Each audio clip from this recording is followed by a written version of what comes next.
Okay, hello, everybody. Hold on, let me close up Spotify. And welcome to Special Thursday stream. Whoa, that's crazy. Oh, wait, my. Okay, yeah, my controller's already.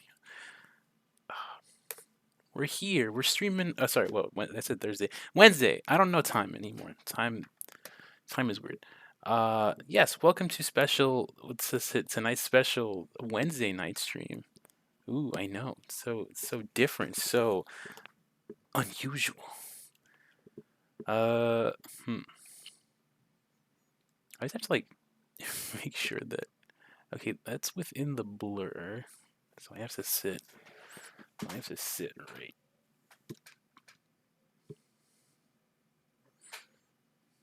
Maybe right. That's blurred. That's okay. Cool. Okay. Game. Load game. But yes. a special one. A special one once. I've got. Words are hard. Special event for this week only. Streaming on Wednesday as opposed to just the other on top of the other 3 days. Uh, but yeah, I really have been enjoying our time playing Disco Elysium together, so I want to keep playing, and just because I have the time, uh, this is how this happened. So you know, if you enjoyed it, if you enjoy the content, if you enjoy the me rambling like an idiot, trying to figure out how to be a streamer. Well, thank you for doing so. All right, let's load up. So to catch up, so we confronted the Hardy Boys. We investigated the crime scene. Well, after confronting the Hardy Boys, we figured out not only were they at the scene of the crime, there was also an eighth person who was unaccounted for as of right now. We met our balcony friend, whose name I already forgot. We're on our way to meet him right now. We broke into a guy's apartment, insulted his artwork, insulted artwork that he had, and we got a swanky new white coat. And yeah. So let's continue. Let's grab my water over here too.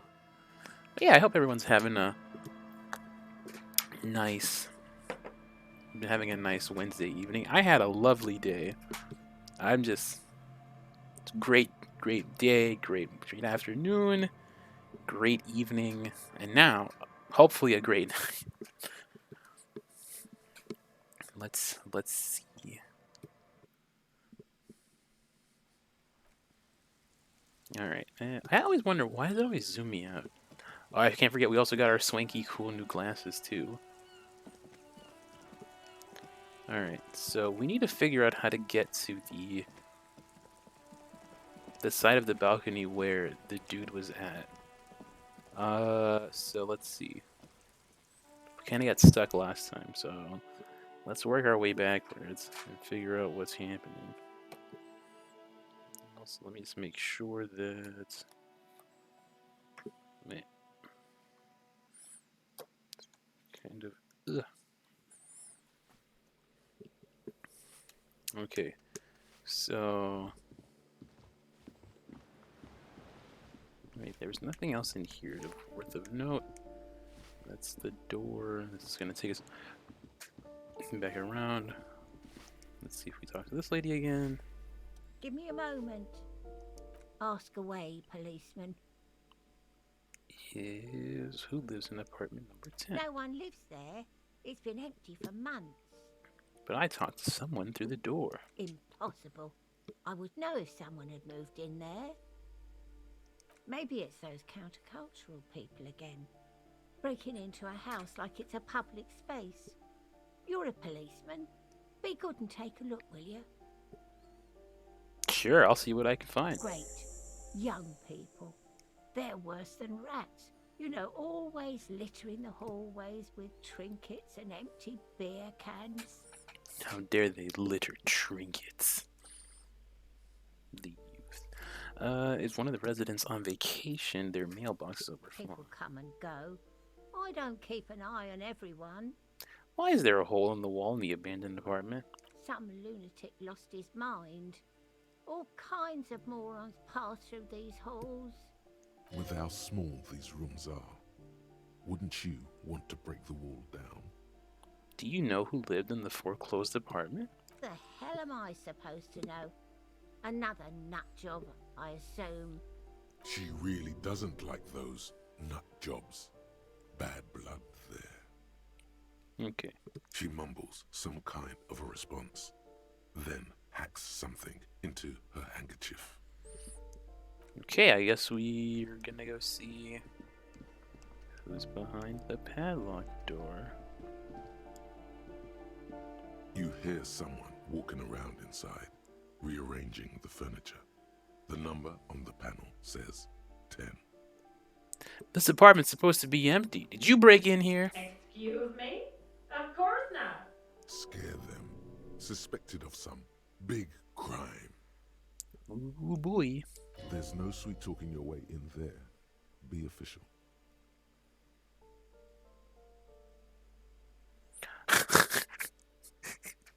Okay.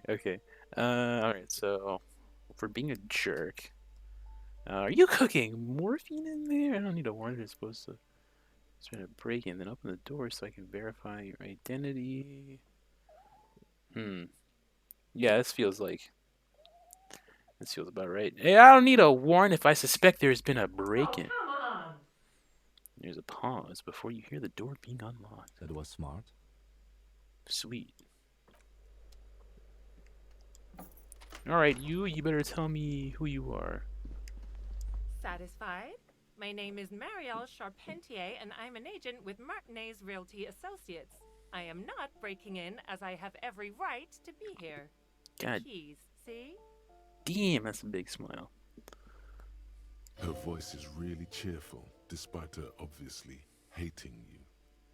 Do you want to see my ID as well? You can't legally ask for it, but why not?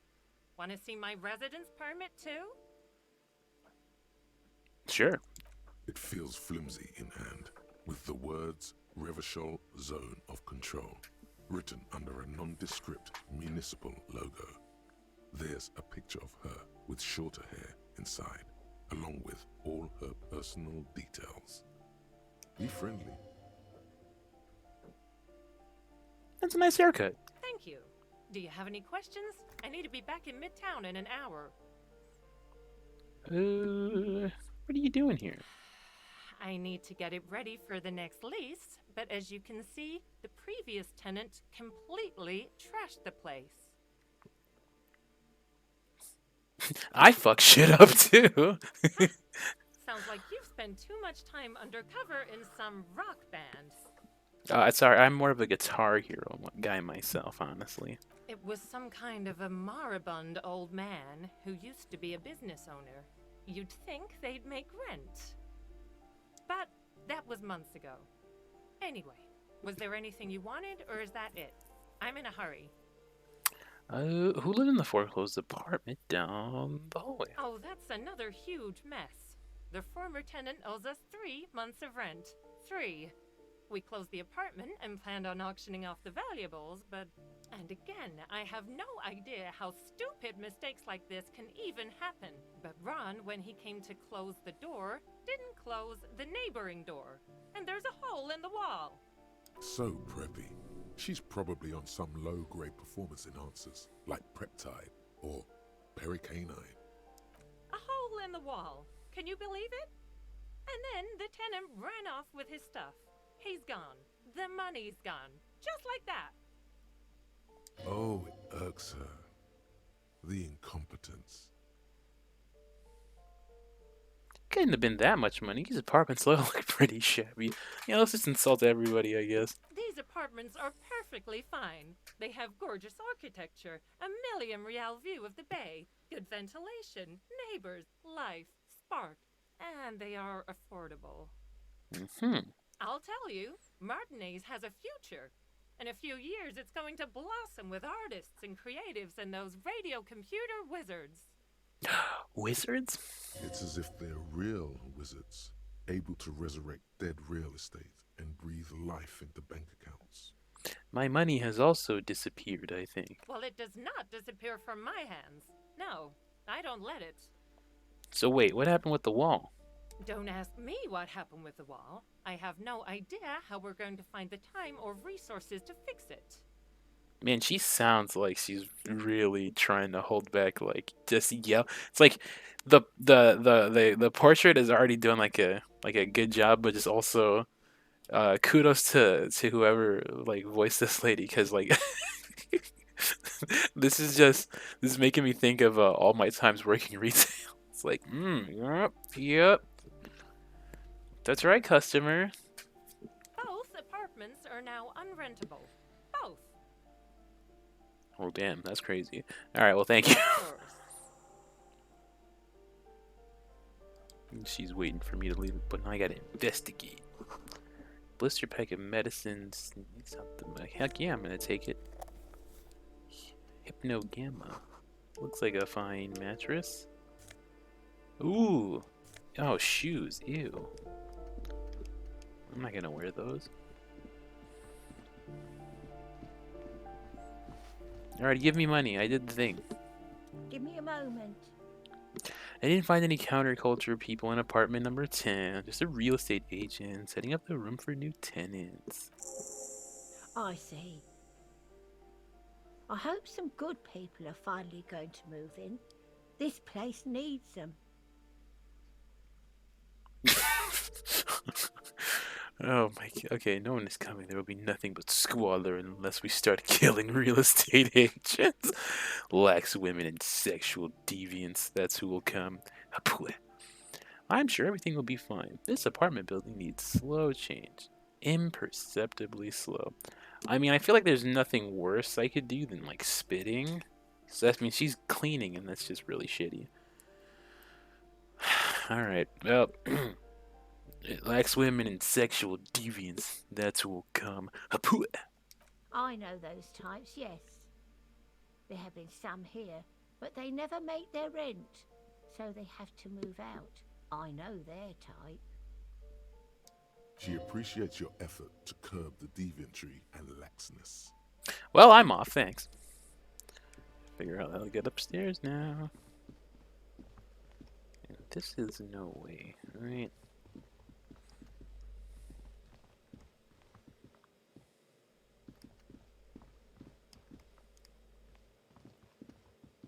Oh, hey, wait, there's another door. See, okay, like, that's a really weird place to have a door. It's like, it's all the way, it's like on the wayside.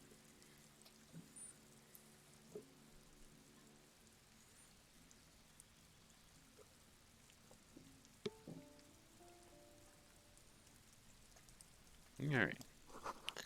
Breaker box is full of cigarette butts and electric wires. What's in this? Alright. 15 cents.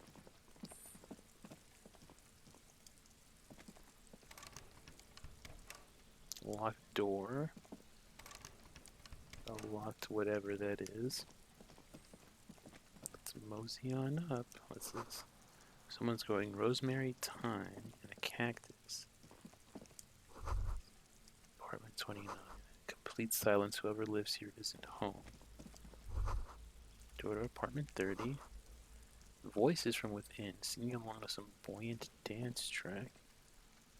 Bottles. Alright, I guess this is our guy.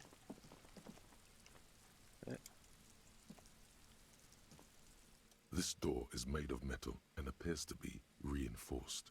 Someone here really values their security. Number 28. This is where the cleaning lady said the smoker on the balcony lives. Let's see if anyone's home. Knock on the door. Knock. No one answers. Looks like the young man we are looking for isn't home. I think our best chance to catch him is in the evening. Oh, okay, well, I mean, they're... We should return tomorrow after we have finished with our day's work. How about 9 p.m.? Sound good?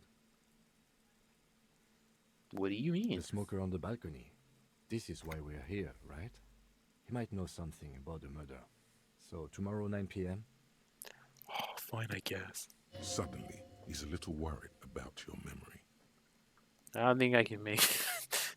It's all right. We don't have to be here 9 p.m. sharp. I just need to write something down in my notebook. He's already opened the little blue book. Tomorrow evening, right here. Apartment number 28. Good. Let's go. Damn.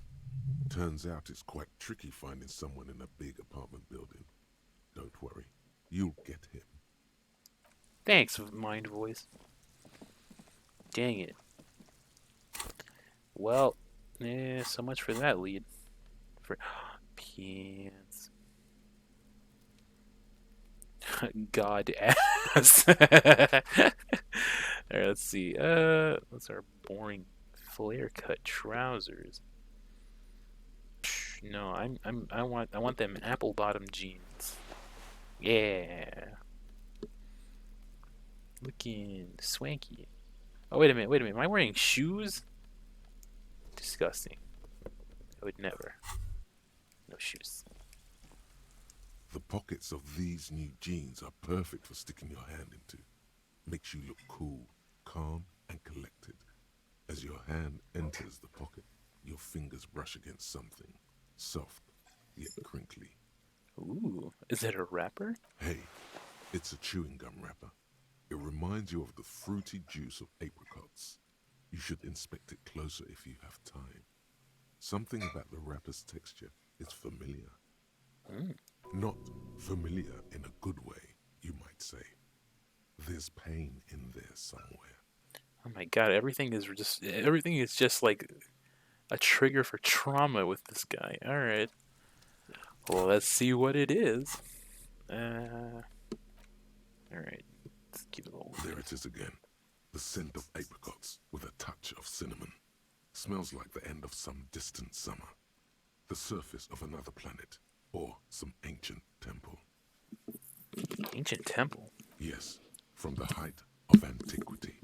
A long, long time ago. Millennia ago. On an island of time you can never return to. End of summer. The sun sets into the sea, but the water does not boil. Instead, it turns to liquid gold. For a moment, the world's store of precious metals seems to increase dramatically, and you are rich. There is a movement next to you, the shuffle of a small coat, warm like the evening. But when you turn toward it, there's nothing there. Where'd it go? Why are you talking to a gum wrapper? Why not? Take a deep, deep breath. Bitter, citrus, sweet. It seems to grow stronger, like a glow, with every breath you take, until a blossom of skin and flower petals erupts behind your closed eyes, made of toffee, cream, and distance. You just had to take a dive. Your heart working overtime, trying to keep up with the panicked synapses firing all over your brain, moving liters of blood through you, panicking. Feels so familiar. Well, nice little insight there. Put that away. Let's see. We got a new thought unlocked. Apricot chewing gum scented one. You have found a trace of entity who's been stalking you across the plains. The Gloom Stalker conglomeration, the shadowy organization behind your downfall, possibly connected to the dreaded X something. Granted, it is impossible to determine its true identity, but you can remember where you first smelled its treachery. Yes, use the Tutti Frutti gum wrapper. Reconstruct the day you first breathed in her untrustworthy atoms. Well, damn.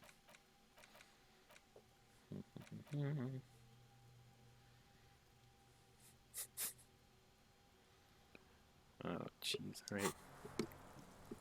Our fascism thought. All right. Let's see. Door.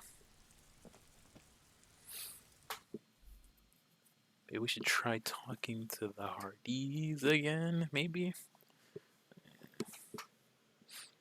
Need to pass time by a book.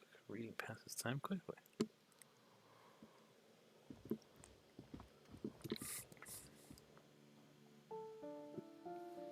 Let's see.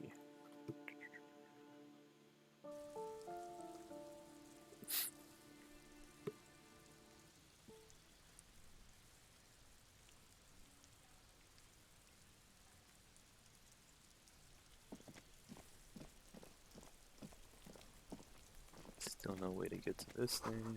Just too close to where you look at it suspiciously. Bricks. Nope.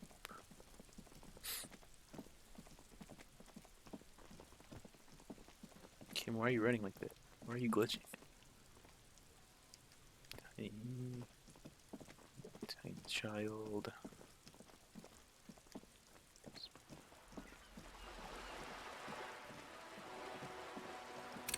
Alright, let's see.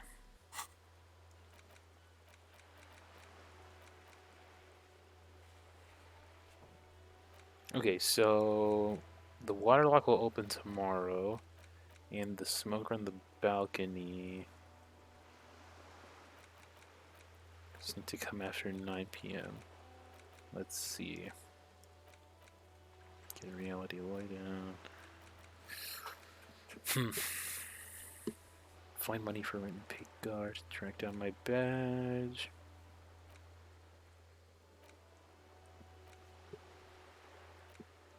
Find a way into secret patches. Find any information you can on the gun.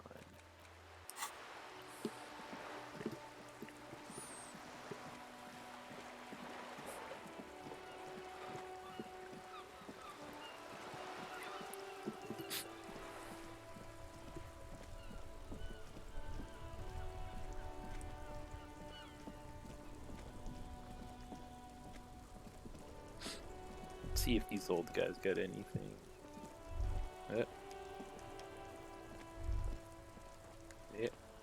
Yeah. Spirited chirps.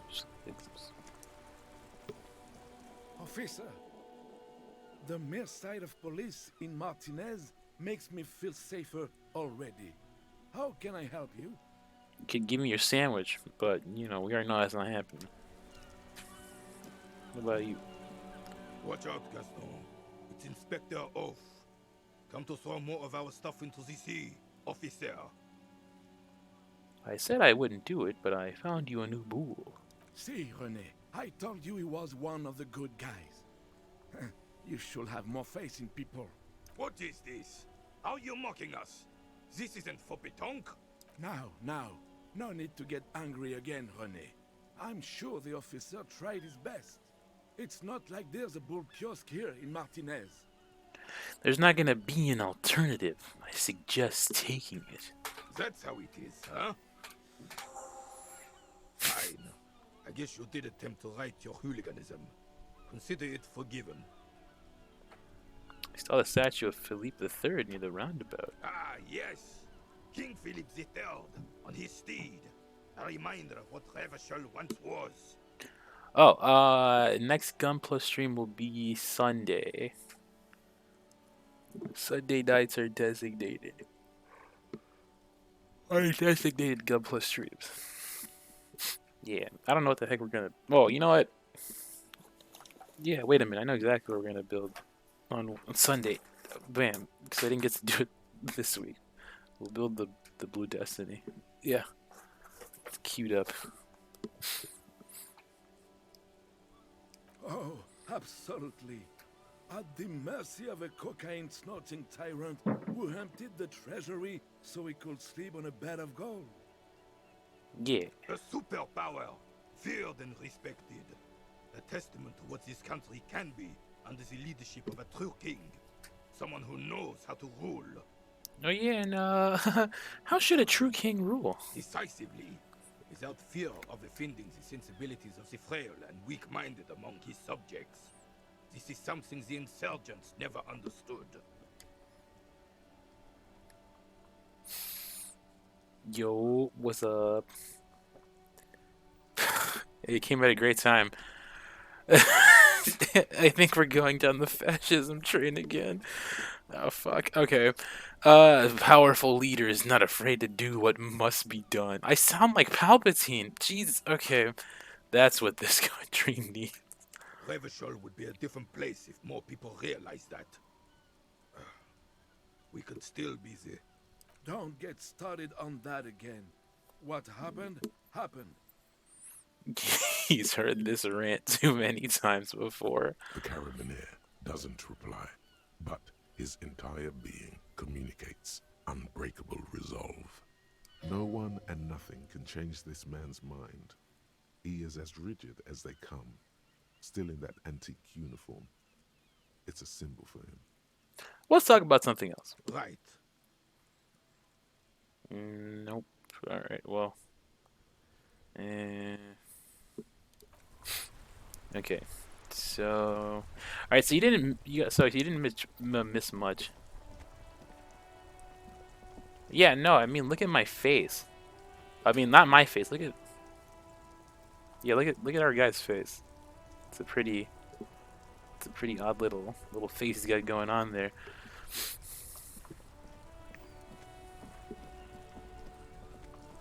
Yeah, but look at my yeah. I'm not gonna lie though, Palpatine can never have as much drip as I do. Yo, I mean, yo, I'm decked out, man. I got the jeans, I got fingerless gloves, I got the mesh tank top. Shit, I'm I'm killing it right now. No shoes on.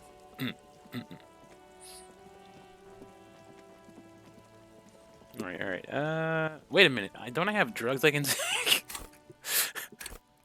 Yeah. Hold on. Let's take the drugs.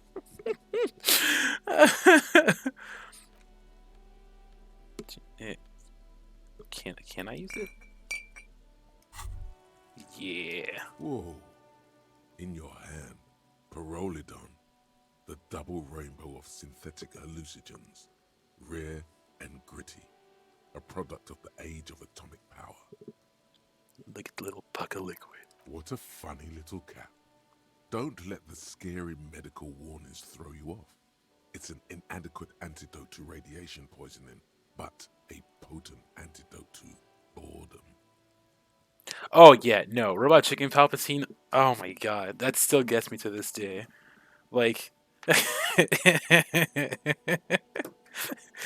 so I threw the Senate at him, right? The whole Senate. True story. Alright, let's open the cap. The container is warm to the touch. Or is that just the anticipation? You screw the lid open and look. A little slit on the side lets you just slurp it up. Like an oyster. Come on, slurp it. Slurp it aggressively. You suck a manly dose of the extremely chemical smelling liquid into your mouth. Oh, There, it seeps into your tongue. When you swallow, it's already almost all gone. tastes like a kiss. It tastes like many things, all melted into one conflagration in the back of your throat.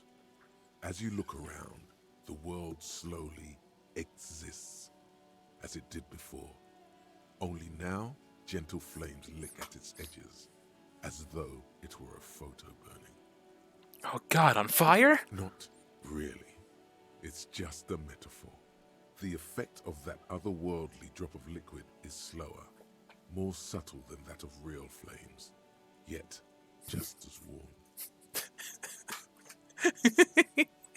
Yeah, who's they? What the hell's an aluminum falcon?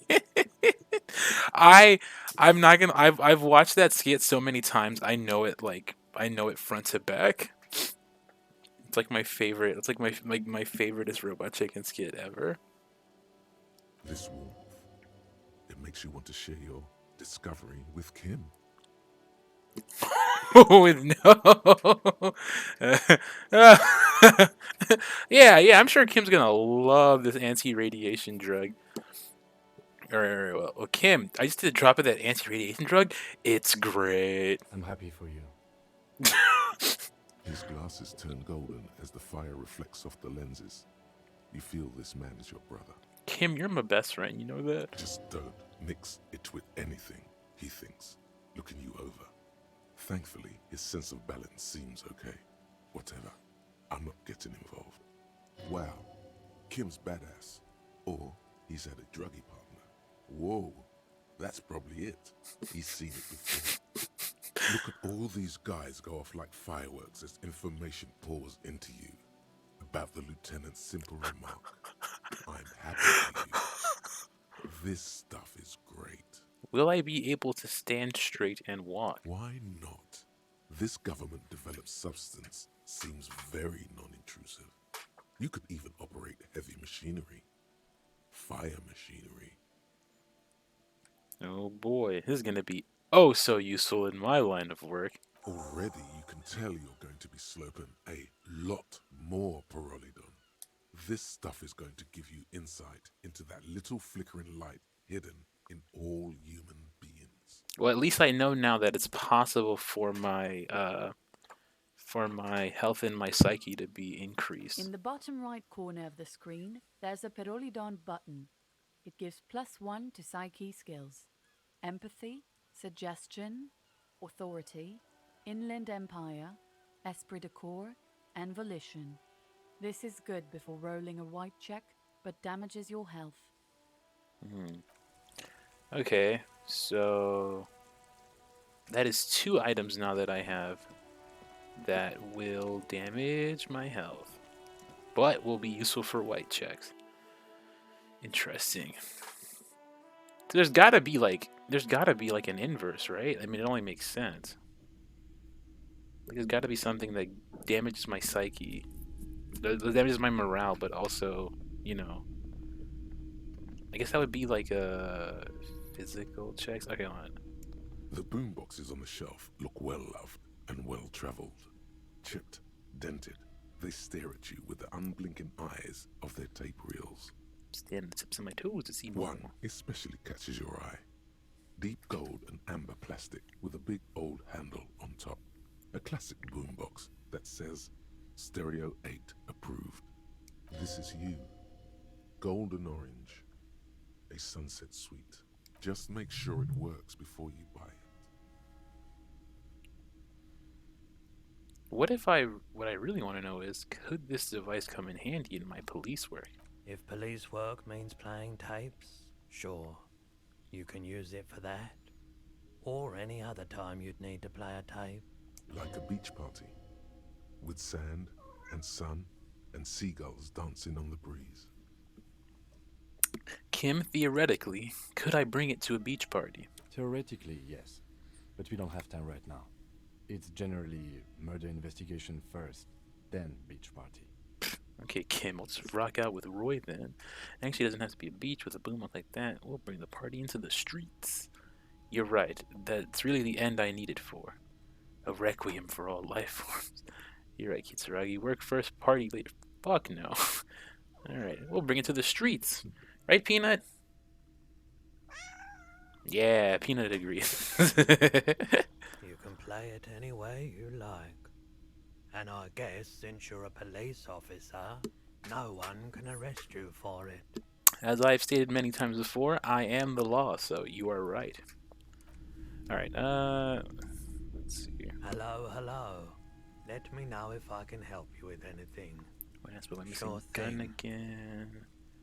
What's yeah, you reckon? My apologies, officer, but I have no idea where she was coming from or where she went. A needle in a haystack. There is nothing you can do about it now. You'll just have to hope you luck upon her somehow.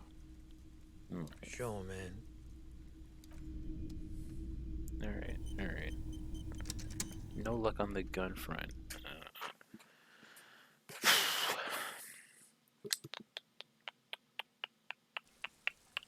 Alright. Back to the Hardys. I think enough time has passed that we might be able to figure something else out from them without getting socked in the face.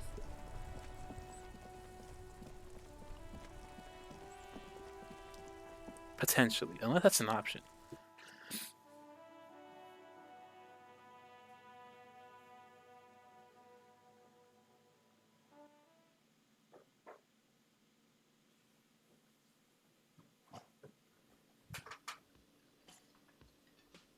Maybe. I wouldn't be surprised. That's what I was thinking too earlier. Alright, let's figure, let's see. Let's talk some shit. Looks like the circus left town, but the clowns are still here. Again, just get the dead guy's autograph, since you're his biggest fan.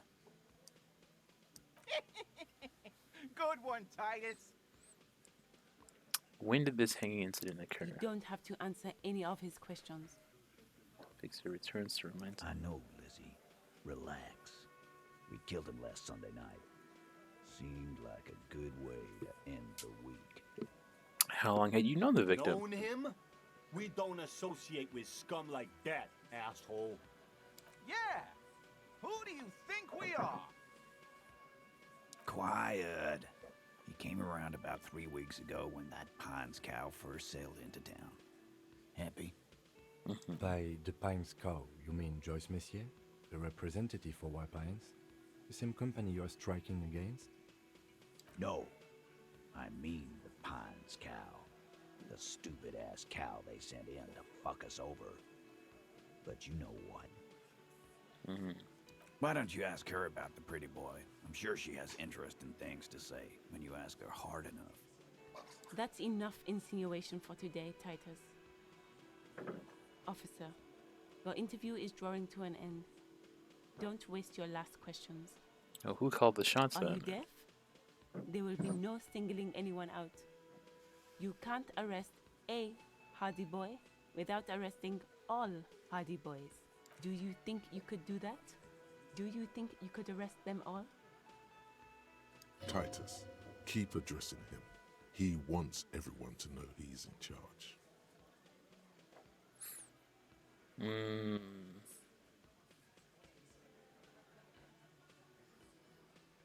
He wants everyone to know he's in charge. No, I'm not gonna do that. I'm gonna address Elizabeth.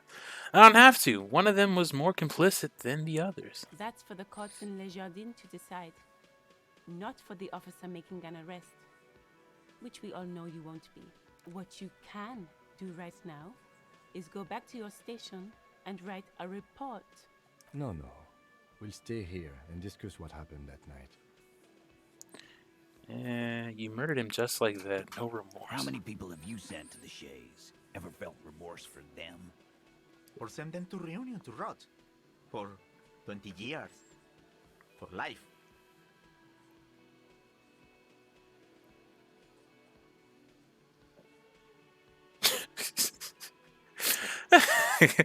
Listen, buddy. Honestly, I drink so much I can't really remember anyone I've sent behind bars. It's a bit of a problem. Doesn't remember them. He just forgets. Are you hearing this, Titus?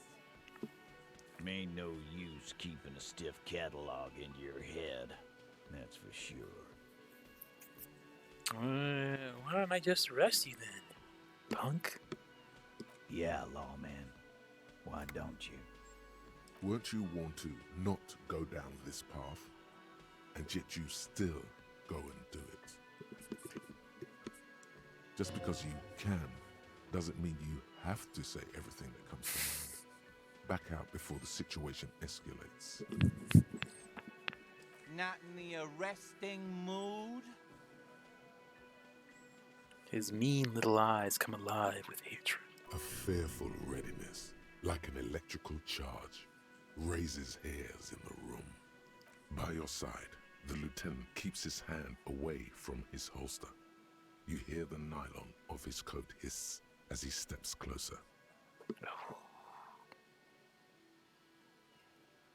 Easy.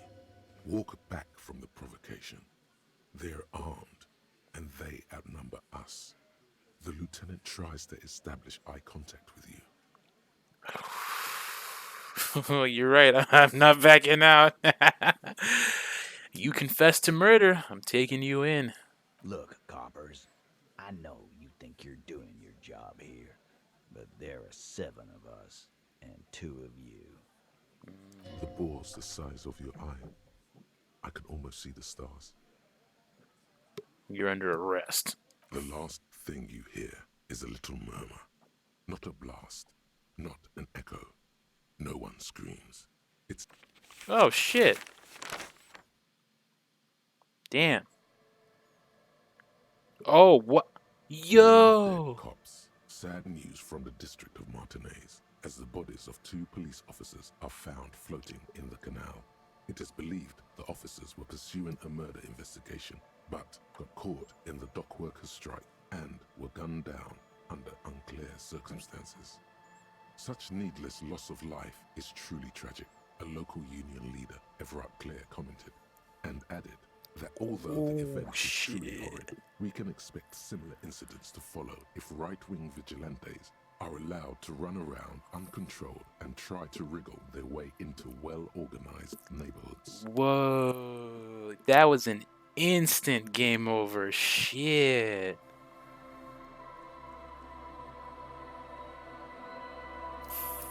Fuck. Okay. Damn. Well, now we know. It's a good thing it auto-saved. Alright, alright. Fuck. Okay, okay. But I gotta go back and I gotta get the rest of that information without the escalation. Okay. Damn. That's crazy.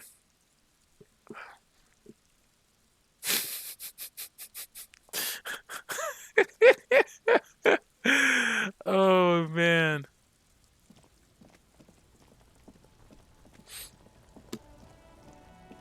Yo, that's wild. Alright, alright. Do it again. I know, Peanut. I got shot. It's crazy.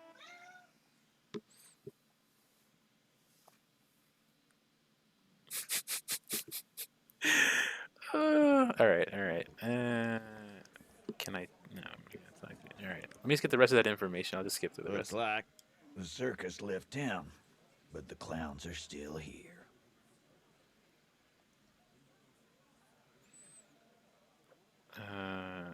Authority locked. Put skill points in authority and open this white check. I want to talk about the hanging again. Good one, Titus. You don't have to. I know, Lizzie. No. Yeah. Quiet. By the pines. No. Why don't you... That's enough insinuate. Are you? Do you? Titus, keep addressing him. He wants everyone to know he's in charge. No, but seriously, you call shots, right? Who do you fucking think does?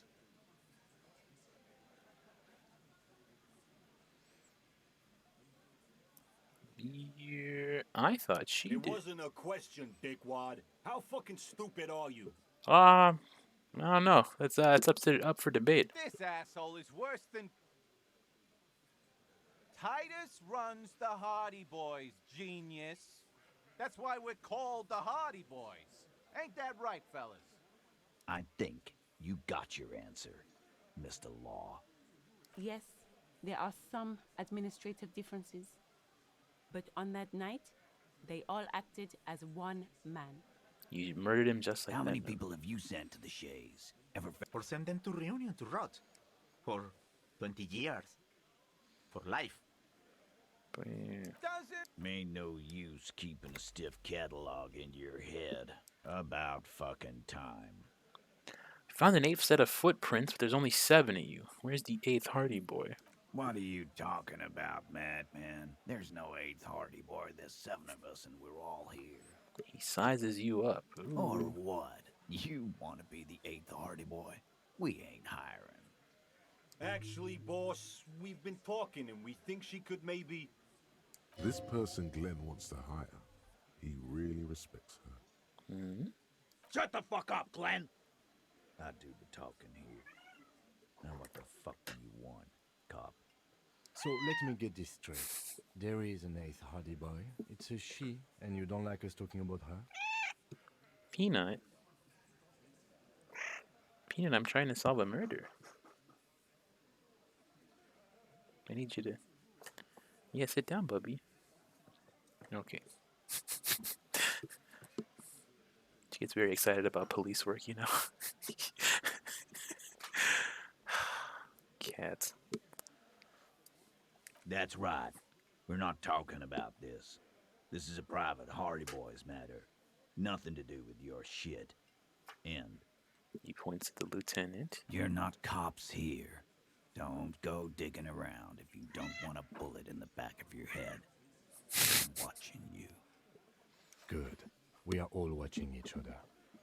Officer, your question. There's no point in pushing it further, he thinks.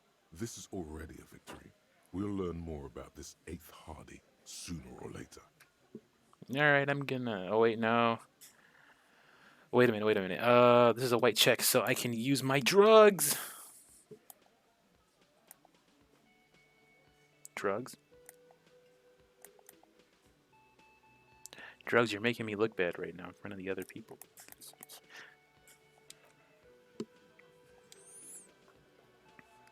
Me.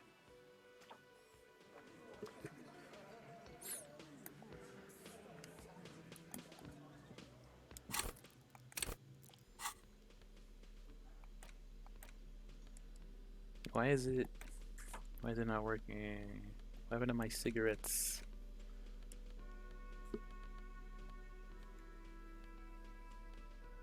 Yeah, I have 3 uses left, right? And it's just peanut is just all over.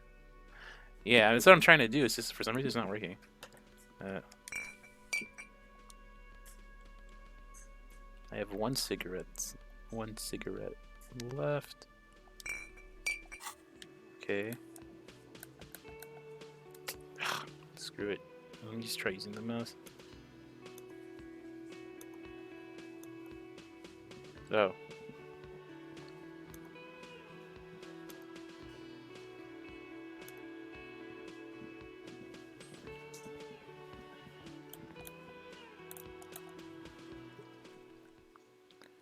Left hand item, right hand item. Yeah, I'm trying to use it in my right hand. That's...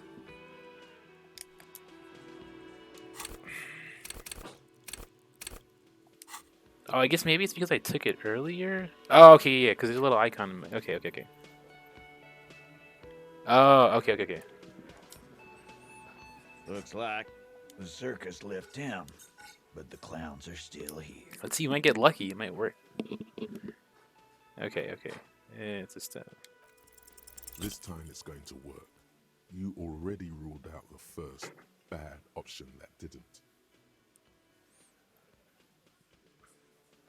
Okay, well, I feel like if I pick this one, it's just gonna end in it's gonna give me the bad ending again. All right, if there's one thing keeping this town, I'm the only thing keeping this town from going to hell, and you're not helping. Point. And what exactly is it you've been doing that's so goddamn special? Shitting yourself in front of us. Going around, harassing kids on the street. Kids who've done nothing wrong. All the while talking racist shit. Don't think we aren't watching, fascia. People here trust us. We're getting complaints. I haven't said anything racist. Of course you have. You've been calling people kip left and right, inciting race violence in my town. Whoa, what? Holly said they've been trying to set up a race rally, whatever the fuck that means. Trying to get the kips out of Revachol before the economy goes to shit. Oh, no. Oh, no. This is the equivalent of I'm not racist. I have so and so many friends. Oh.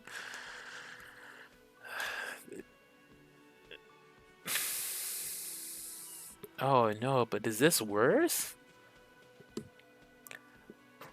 My cat has her one paw on my on my leg as if to say, hey, it's okay. Oh, shit. Okay. Fuck it. Oh, fuck. Okay, fuck it. Let's get it over with. Yeah, I'm not racist. Look at my partner. He's not racist, and there is no Rayleigh. There is no Carly either. It's a joke. Let's move on and get some air. Yeah, I know, Peanut. I really had to say that. What happened? You got your ass handed to you. Always go with the gun. How are you going to get out of this now? Well, no, I think the thing is I'm already like high because you can see the little icon over here. So it's not gonna let me. It's already like I've already taken it, so it's not gonna let me do it again. Damn. All right. All right. Well, so much for that.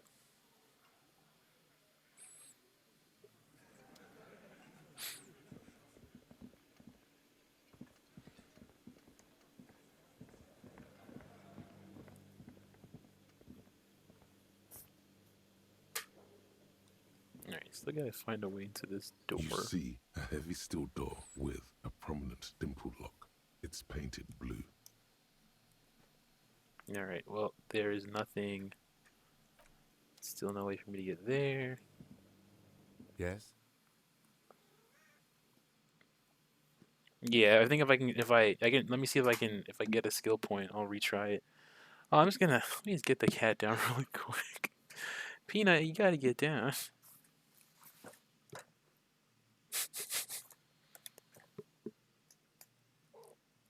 Okay, yeah, stay there. Yeah, why did the 40? Yeah, why did the 41st send me?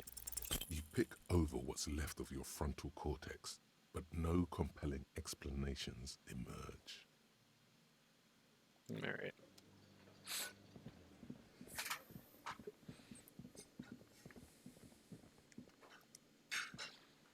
True.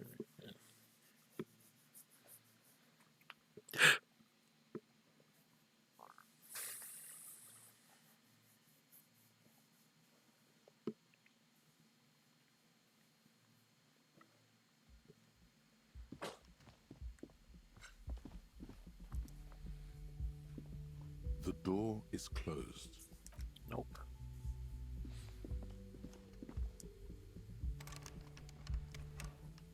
That's the room Kim's staying in. Damn, man, I really have no idea what to do now. Ugh.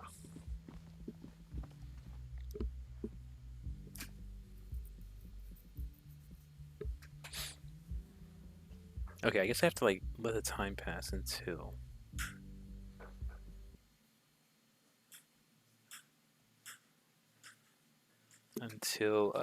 what is it? 9?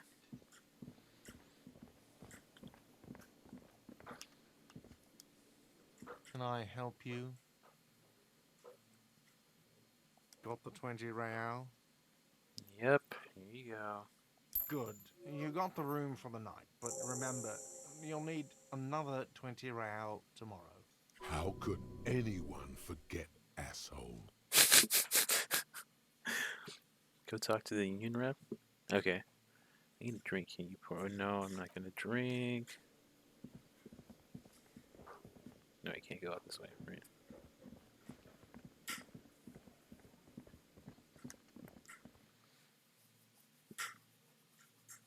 Oh, you mean Elizabeth? Right. Yeah.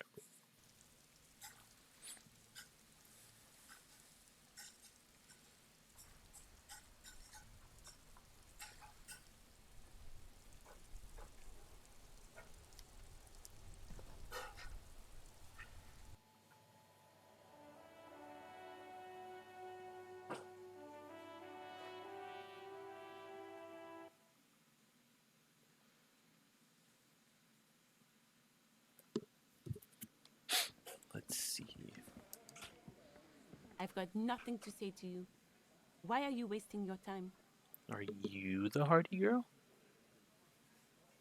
Oh, okay, where Measurehead was. Okay. I am not. You could be Liz. You could be anything. You could even be a model. Oh, he's got a little crush on her. I see. Even a mod? Glenn, I went to law school. I am an attorney. He's right. With a face like that, she could be on the cover of Le Debutante International. Get a grip, Glenn. She went to law school. So fucking what? Lots of models are actually really smart people, fuckwad. No, Glenn, they aren't. Alright.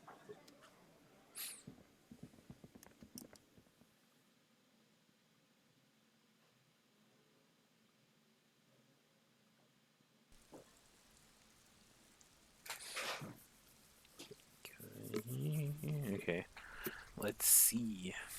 Let's see. Let's see. Let's see.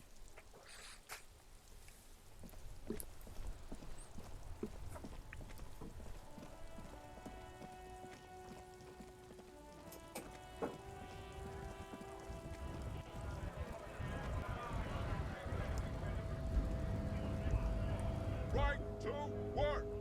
Right to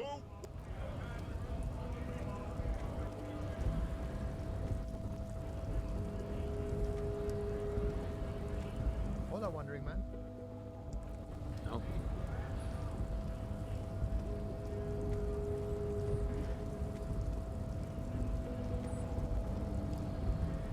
Alright, let's try this again.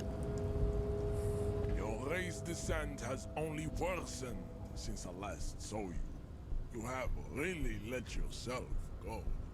Why are you not with the Hardy Boys? I am not the first line of defense. I am the last. In addition, these so-called Hardy Boys are an effeminate clique of bodybuilders. Their company is spiritually degrading. Oh my god, but you're all part of the union. The Hardy manlets are on the pay of the company. I answer to the union alone. And I do this out of race heroism. Finance is an alien concept to the Similes.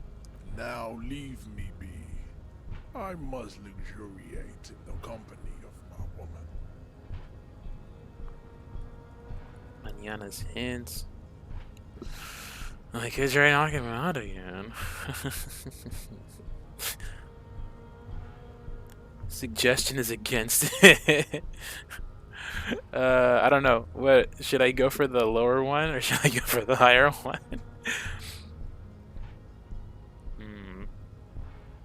Actually, hold on. Do I have anything that will give? That was physical instrument, right?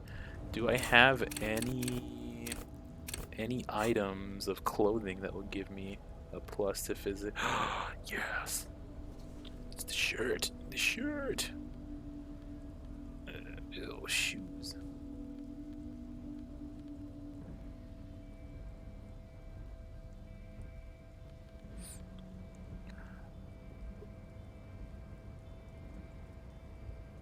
Yeah, for real. It's like this guy just loves to hear. He just loves to like gas himself up. It's like it's pretty cringe. Do I have a hat? No, I don't. Logic Authority, Implant Empire. Do I have bullets? I got one bullet. What if I use this crowbar?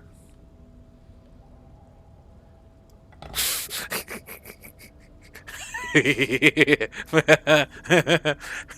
you ever read Batman Return, the Return of the Red Hood? You ever read The Death of Jason Todd? I'm about to reenact it right now. Yeah, let's see how this is not gonna do anything. Your race descent has only worsened since I last saw you. You have really let yourself go. All right. Volition says do it again. Oh! Ooh! Damn it. It has happened again. The Titan has your fist locked in his hand. Ah, damn it. Twisting it. Another fit of criminal rage. Who are you, in your own words? I don't remember. Your fist cracks in his hand like a ripe apple. Pain shoots up into your brain as he's twisting it more and more. The words to the song have changed. Say, I am a violent drunk. I am a violent drunk. Good. Now go before you enter cardiac arrest. Damn, I really can't knock him out. Alright, I gotta try conceptualization. Just try again. Oh This my is one god. Of those things where the wise sage wants you to exhibit perseverance. I need some of that race stuff in my brain. Sock it to me. Inane popular culture lingo. It is intellectually uninteresting to sock anything to an infant such as I just cannot win. Damn. All right. Please, stop doing this. You are making us look bad. Kim, I don't think you can. I don't think you understand. Like, that's all I can do. Just make us look bad. That's my bread and butter. Oh, whoops. Oh, what has happened?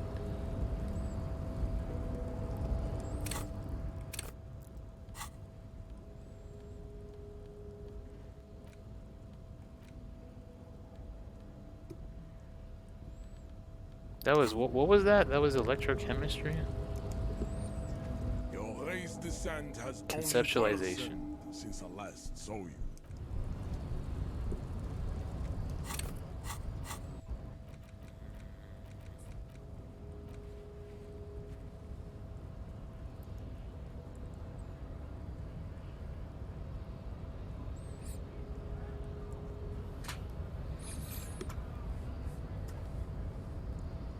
A pile of clothes, Renee. Let's see.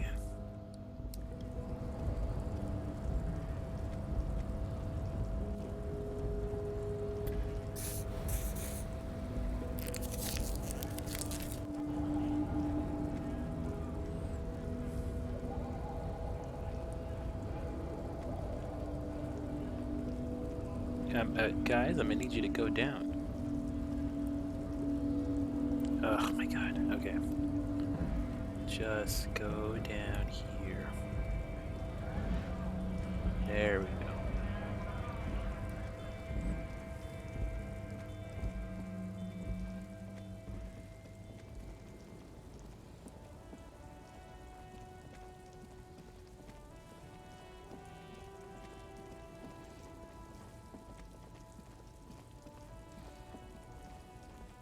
Alright, shit.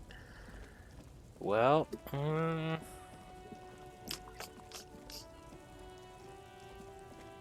alright, I think the next thing to do is to just probably... Now it's turning into a kind of a snow. Yeah, no.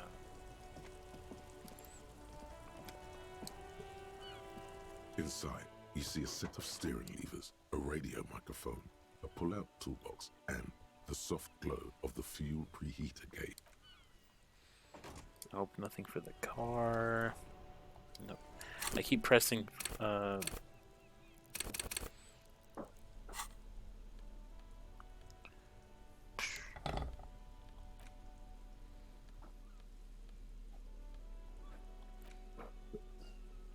man. It's just a racist mug. What's there to read here? There's quite a lot to read here, actually. Look at all that content. Oh boy, here we go. What are you going to say about a broken, tossed-away mug that you dug out of the garbage? I'm going to push this into the face of every merchant I find and tell them this is your inane ideology. This mug is an example of prejudice. I'm going to use it as an example of what not to do. This mug will be useful. By denouncing it, I can earn political capital to mask my badass hustling, i.e. fraud and embezzlement. This mug didn't belong in the trash. It's a funny mug. Can anyone laugh anymore? Yeah, embezzlement. If you want to earn some change by guilting people, go for it. But if you want to earn real dough, finish the case and start getting paid again. Damn. An intricate web of blue lines stretches across the torso of the hanged man, from the right shoulder to the solar plexus. Each time the lines intersect, a small white star is formed in their crossing. Hundreds of fading asterisks riddle his skin. Their concentration is highest around his heart.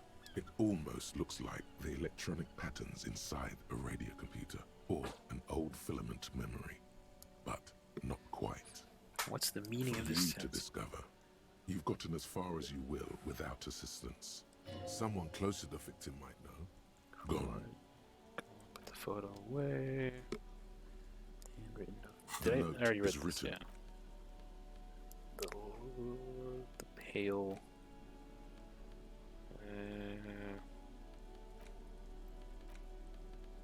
The ledger of failure and hatred. It's the ledger you found in the trap. Oh, and the cool piece of toilet paper is stuck to the back. Oh, right, I can It read. takes about half an hour to piece one together, using the system you've devised. Which one do you want? The next world mural. This one is relatively easy to reconstruct. Overnight on 1202, a graffito, nay, a mural, appears on an 8-story tenement overlooking central Jamrock.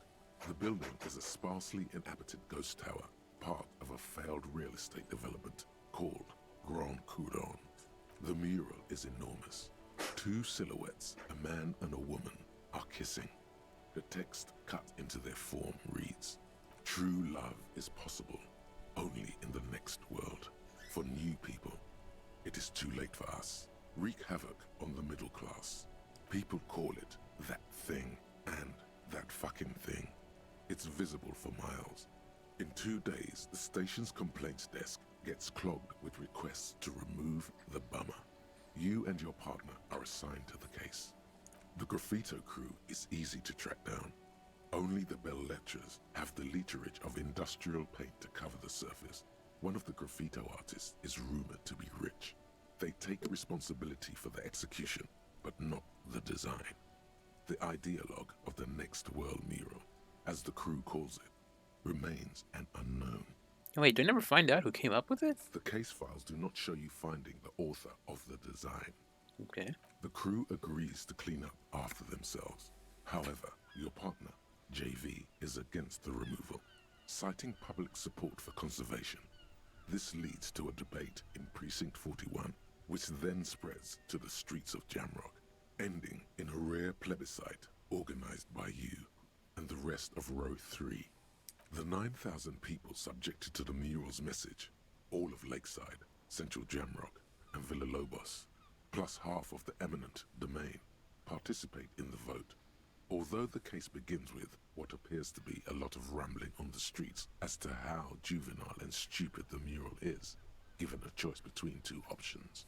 Keep the mural, it is A right. staggering 78% of voters choose to keep it.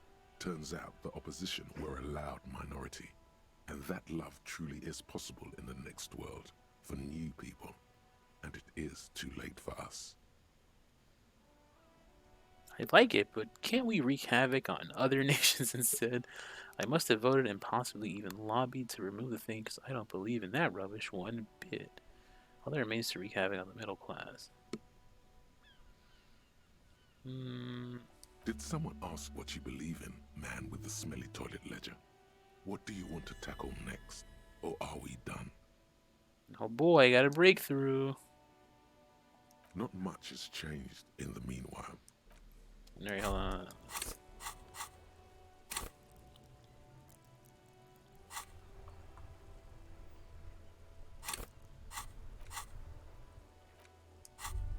Alright. Revacholian nationhood. The Revacholian state will be a serene place. You should get a drink. A beautiful, serene place of mystery and peace. It will not be a place for women to infect with their frailty and hysterics, or where the Seminese will be allowed to wear their pants around their ankles. All of that will go once you get a drink. The socialist professors at the École Supérieure will be fired. The editors of Trompe le Monde will have to beg in the streets. You'll pour beer into their begging hats and laugh. You should get a beer.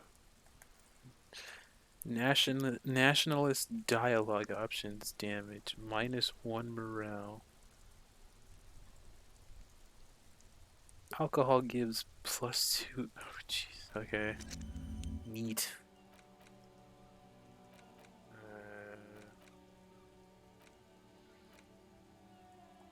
Okay, I have to use a skill point to forget. I'm not going to do that. I'm going to try physical instrument. Let's see. All right, let's try. Let's try Measurehead one more time.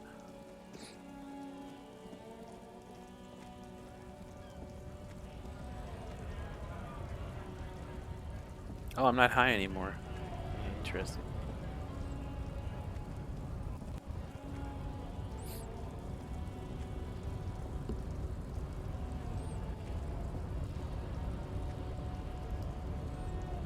Your race descent has only Yes. begun Okay, we might be since able to do it life this time. saw you. You have really let yourself go. All right. All right. Let's try it. Let's try it. If we still fail this, then man, the odds really aren't in our favor. Oh, come on, come on.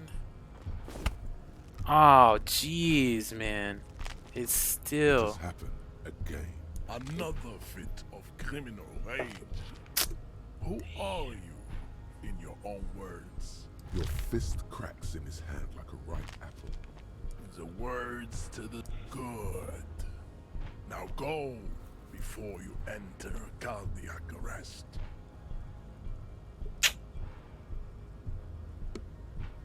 Please, stop doing this. You are making us look bad. Well, so much for that. No, at least we got it out of the way. Ugh.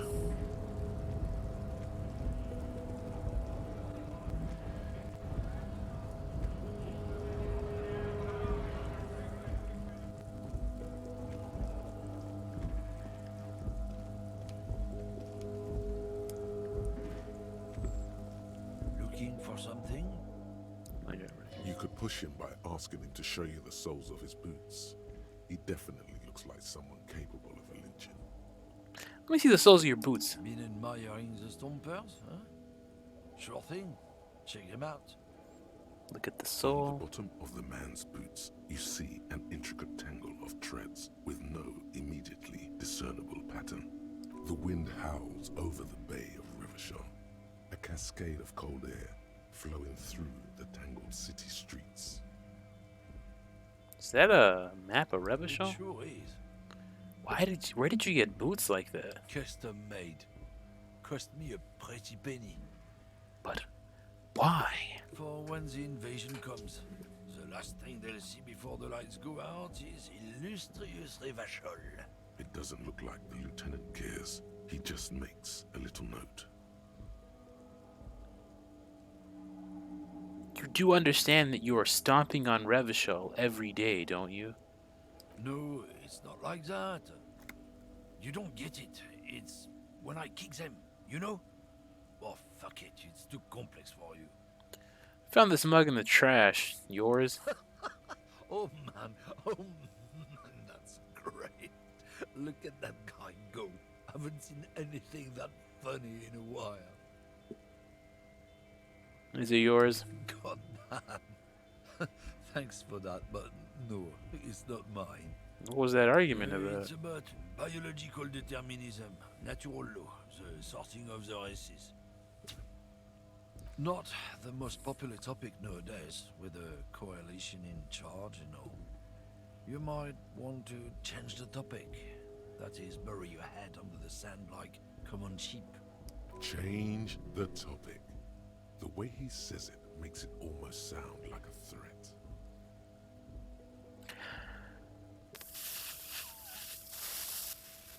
To be honest, I can't really remember what that means. Please explain. People who've studied these things say that you and me are superior by design. So, naturally, we Occidentals should be in charge. Obviously, you can see the merits in that. If this guy's all the Occidentals have, well, let's just say he's not exactly ripped. Wow, yes, I...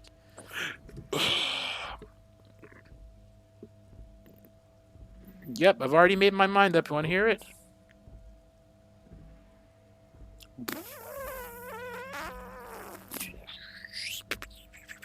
No, no, no, no, no, no, no, no, no, no. No, I'm not doing that. I'm not doing that. No, that's Like, listen, like real talk though. Like, fine, you know, communism, fascism was kind of pushing it. Nope, we're not doing racism too. That's. I just rather talk about something Go right else. ahead. You may be a cop, but that won't help you avoid the calamity to come. Lieutenant Kisaragi's stern expression remains unchanged, but you sense something there, below. Not a lot of moral fiber on this one yet, he thinks, wriggled out of it. What happened? Did your balls shrivel up?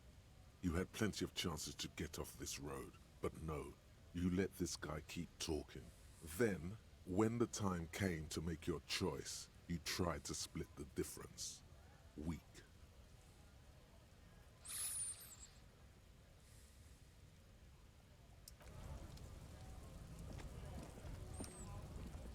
You know, wow. I think by not I've I've lowered Kim's opinion of me even worse. Oh shit. Because at least if I had said yeah, racism, then he just would have been like, oh, okay, you're just a racist. But now he's gonna think that that I'm non-confrontive. An old call box with Shit.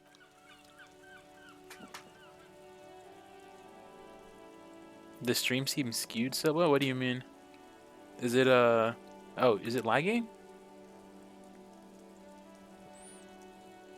What's happening? I'm checking. I have the chat open.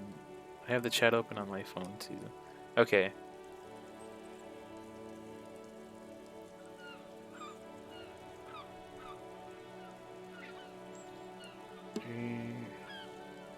Sorry, I'm just gonna pause it really quick.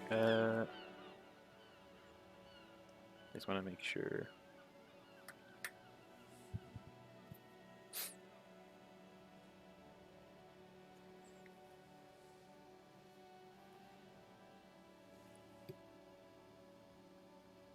Oh, okay. That is pretty weird. Why is it doing that? Oh! Whoops. Yeah, that's my bad. Oh shit, I didn't even realize I did that. Alright. My bad. I don't know when that happened. Very weird. Okay.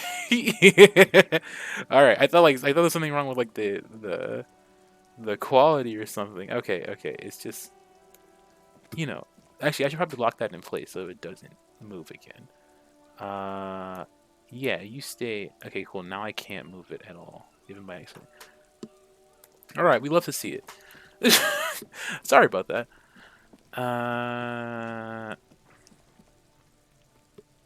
You want to give Kuno some cigarettes? Yeah, let's do that. That's a thing that we could do.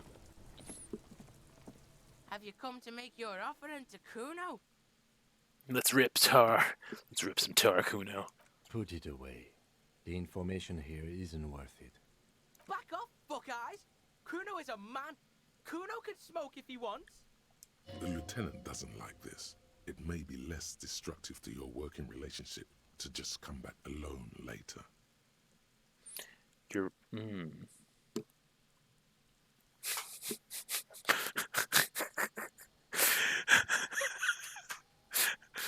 Okay. But here's the question, though.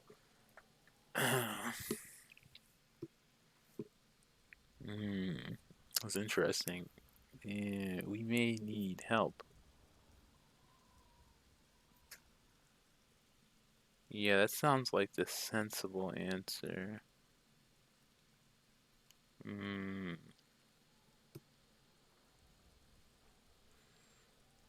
You're right. I shouldn't give smokes to a kid. But we're not here to make sense. Okay, man. Kuno is a man and men smoke. You want this? Shake the... Okay, Porkson. Tar keeps Kuno sharp. Helps Kuno think. Kuno likes that brain boost shit. We're cool now. But don't be pulling this shit on Kuno, or Kuno's gonna have to beat the shit out of you again. Figure out what's going on with this kid. He's on your crime scene, bossing you around. And he's been here for some time too. This is where he hangs out. You have to get more out of him. he could be useful.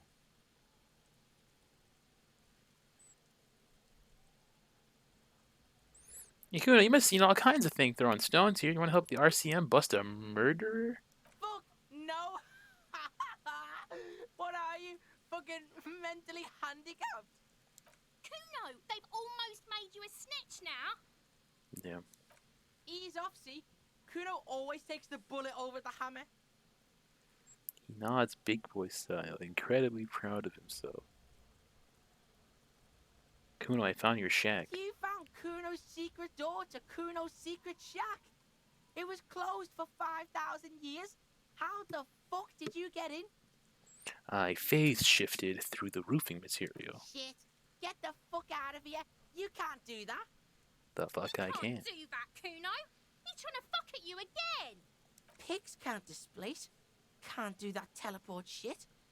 He says to himself, then turns to you. How did you like it in there, pig old boy? Kuno's got a lot of cool shit there, right?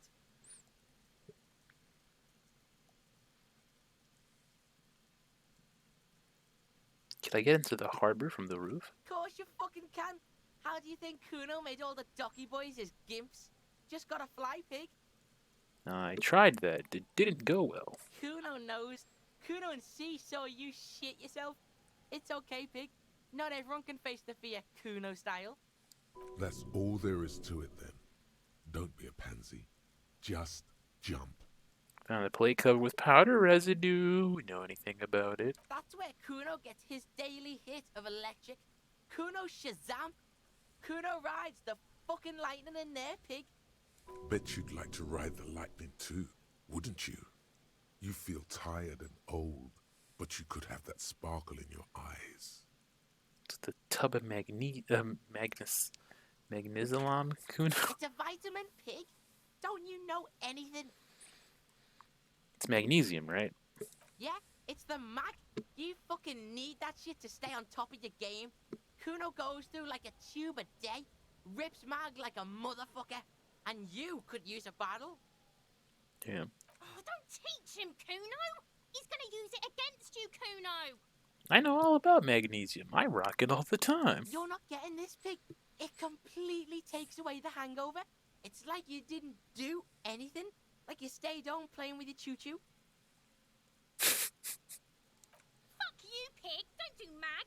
You're gonna OD and you're gonna fucking die. What's the pig head? Oh, that. Kuno decapitates pigs. That's just a Kuno demo tape. A demo tape? Like a kind of musician? Yeah. Kuno plays on snuff radio, fucks pigs, live, fucks their heads off. Kuno's a cop killer.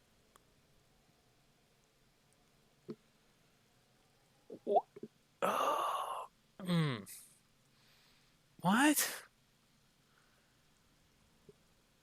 I'm done. Call Pigmeister. Don't come and talk to Kuno about his kingdom.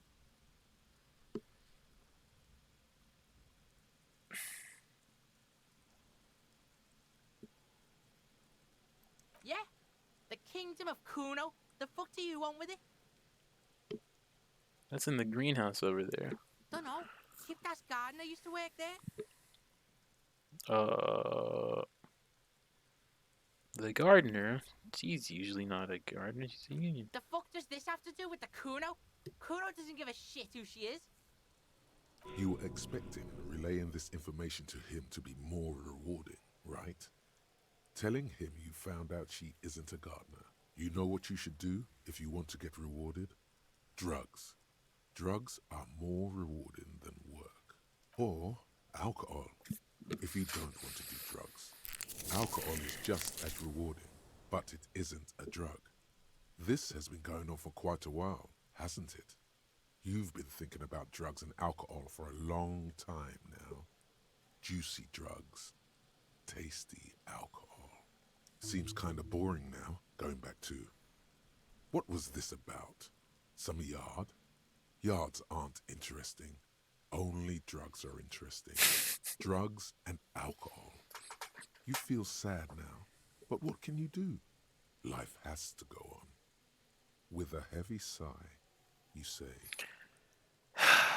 The ladder yours. No, it's not fucking Kuno's. It's ancient. Look at it. He thinks you're fucking fool, Kuno. He says you climb the ladder up to your magic treehouse. Get the fuck out of here, pig. Kuno doesn't have a magic treehouse. The dead man's clothes were in the trash container. How'd they get there? Yeah, Kuno doesn't know shit about that. That shit is beneath Kuno. Yeah, I need to know so I could be leading the investigation. Someone might have tampered with the murder scene. Listen. Kuno doesn't care about this small-time shit. Just listen. Kuno saw what you did there, dumpster diving. Sad shit. Kuno could hook you up with some sweet rags. Shit like Kuno's wearing. Your size, good price. 500 real.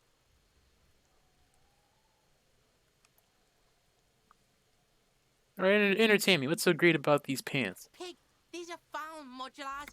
Liquid fit, performance crotch, urban survival shit. Made in Mirova by scientists.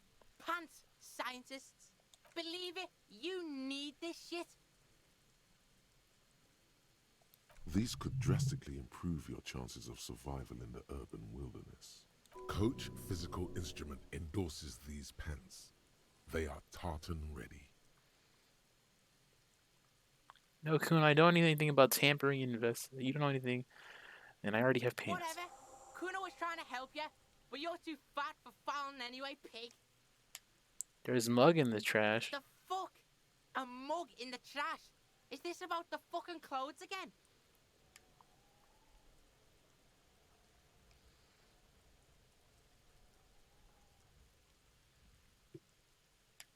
Yeah, does this racist mug have anything to do with it? Kuno sees where this is going.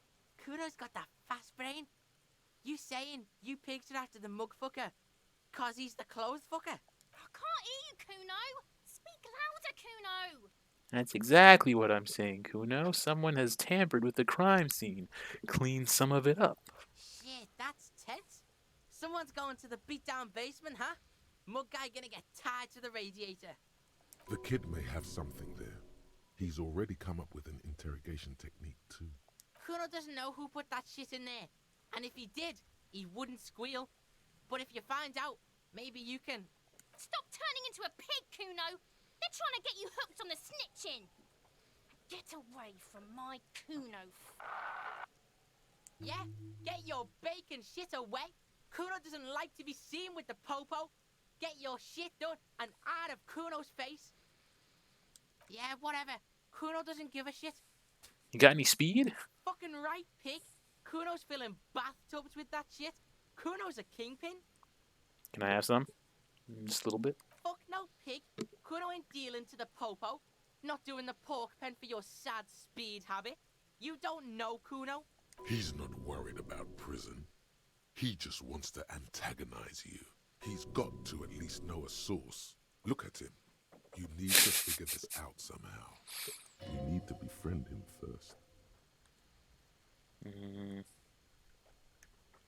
What do you know about it? Shitload, pig. What's your question? Don't tell the pig shit, Kuno. Kim, help me out here. What do we want to know? If I were to want to waste my time, which I do not, I would ask them who he is, how he got there, and the usual. You have no idea what the usual is. Just ask whatever comes to mind. You know how I got up there? Probably climbed. Kuno was busy down the road when that shit went down. So you didn't see it You happen. heard Kuno. Kuno wasn't even in Martinez. Kuno wasn't in Revachol. Kuno wasn't regional. Okay, where did you go then? I don't know. Some fucking... Mesk or I don't know. Some other place. Night City. Kuno was in fucking Night City. Oh my god, is that a cyberpunk? Is Kuno was in cyberpunk? That's crazy. Where is Night City? Kuno gives this info out on a need-to-know basis, and you don't need to know. Kuno didn't smoke the gimp, if that's what you meant. Have you seen anyone suspicious? Just a couple of pigs sniffing around in the dirt. That seems pretty fucking suspicious to Kuno. Yeah, you tell the faggoty, Kuno.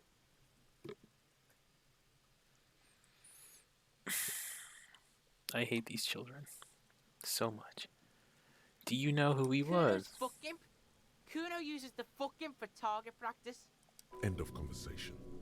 very strong. You should be this stoic. There are contusions all over the body. Did you do that? Fuck are you talking about? What is this contusion shit? Grabs its head like it's suddenly He her. says you're stupid, Kuno. They want to make you stupid again.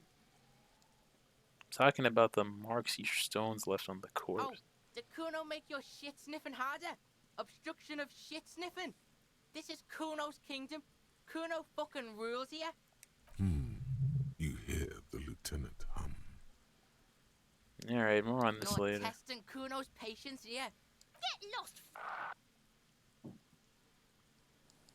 The fuck do you want with it? Is that my coat up there? You got pretty fucked. Kuno's surprised you've still got your head after all that. After Don't all what? sweat it, drunk pig. Kuno will keep your nasty secrets. Kuno's not snitching. He's saying you climbed up there. He probably saw you do it. That explains the calluses on your hands. You scaled the side of the building, entertaining the local kids. Damn, man, I'm one wild and crazy guy. Good call, Pigmeister. Don't come and talk to Kuno about his kingdom. Kuno doesn't... Yes?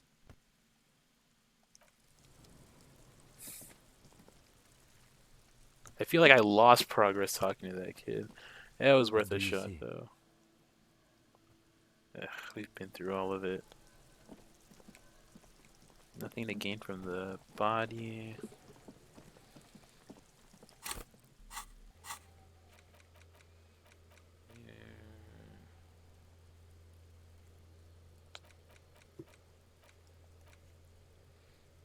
Police cloak. I could try that again. Interesting. Where is it?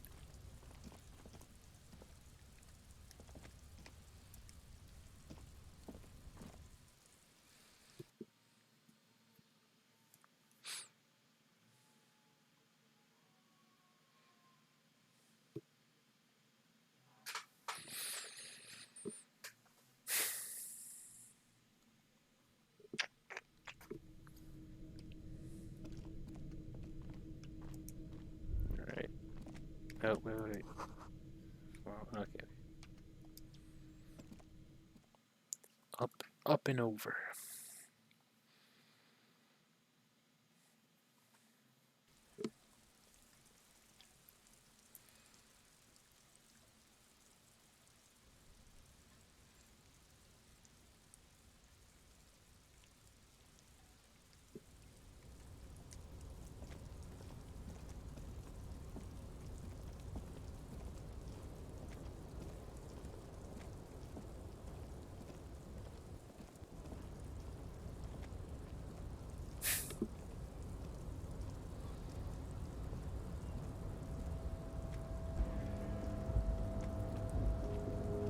The tarpaulin cloak with possible RCM markings is still caught on the railing. You think this cloak is mine? Should I go for it? The Jump. cloak? I do think it's yours, yes. As to whether you should go for it? Well, it doesn't seem too dangerous. 2 meter stops. Whenever you're ready to do it, I'll be right behind you. The wind is aggressive up here. The lieutenant looks at the enormous crane towering in the distance over the container yard. The look in his eyes is a mix of the engineer-like interest and the wonder of a 6-year-old seeing a horse for the first time. Motherfucker. Whistle. That was a whistle. That's a huge crane. Yes, that's one way of putting it. It's certainly an impressive achievement of engineering. But I digress. We were focusing on your cloak here. He looks at the said piece of fabric flapping in the wind. Let's just fail and get it over. Oh, wait, what? As you leap in the air, a chilly breeze. Oh, what? It worked! Oh, okay. Close your eyes and let your senses take in the world around. Yes! Finally, a win! You are ready for your rendezvous with the concrete pavement below. Martinez goes about its daily routine, as you soar through the air. The loud voices of protesters mix with the engine sounds from the traffic jam. Waves crash against the pier, and dense, salty sea air fills your lungs. He's so on the money, Bratan! Just imagine yourself dual-wielding a bottle and a flaming cigarette whilst airborne! Don't let go of the moment yet. The corpse is dominating the yard, and the stench is nauseating. Even so far from the epicenter, it brings tears to your eyes. Continue the voyage to the salty air. As the concrete floor welcomes you, you realize it's been a while since you felt so alive. Alert, capable. Must be the adrenaline. I knew you could do it. My climbing down might not have been as disco as your jump, but at least we can explore the harbor now. Yes! Finally! Progress! With your feet firmly planted on the concrete, the noise of the harbor rushes back in. I'll be taking that, thank you. Alright, so I'm assuming we can open this door now. Yes. My jump was disco. See, Kim said it, so it's true.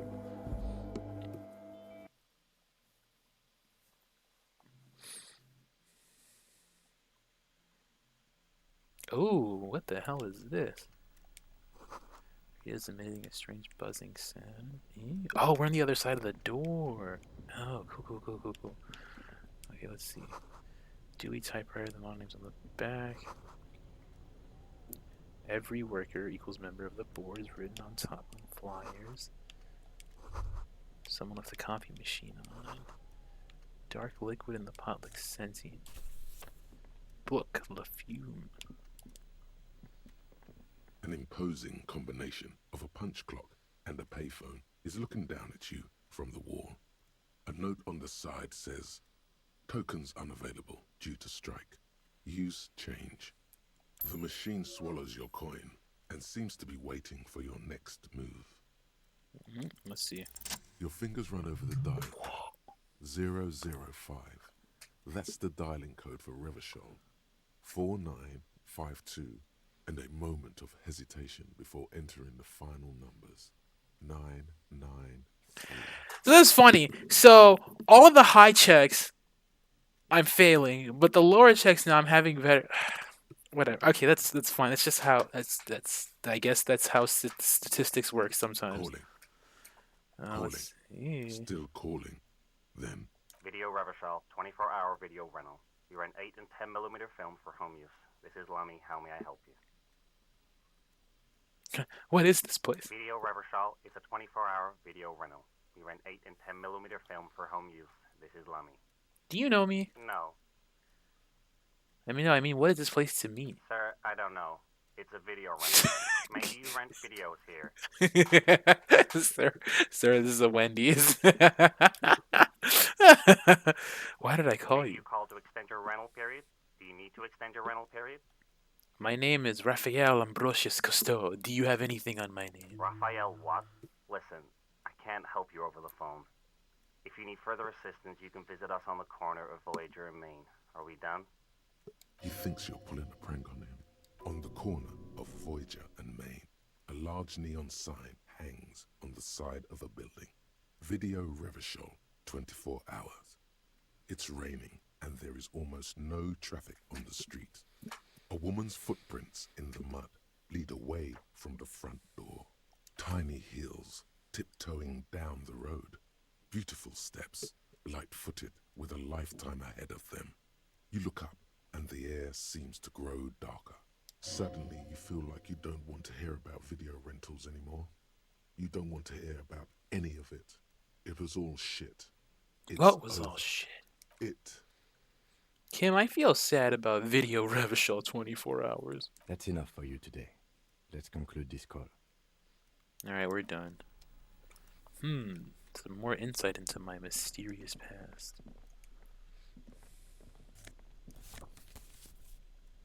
Take the postcard. Some magnesium. What's in here? Neat office shades. Sweet. On second glance, someone has forgotten to properly close one of the drawers. It's unfortunate for the Union to just leave their paperwork lying around like this. Let's see what's inside, he thinks. Yeah, open it. The drawer opens smoothly. Inside is a well-organized selection of brown folders. Let's take a peek. Hundreds of documents containing logistical data. Two kinds of transactions stand out. Materials coming into Revachol from the outside world, from Muindi, Grad, and even Ilmara, and the same materials being handed over to companies inside Revachol.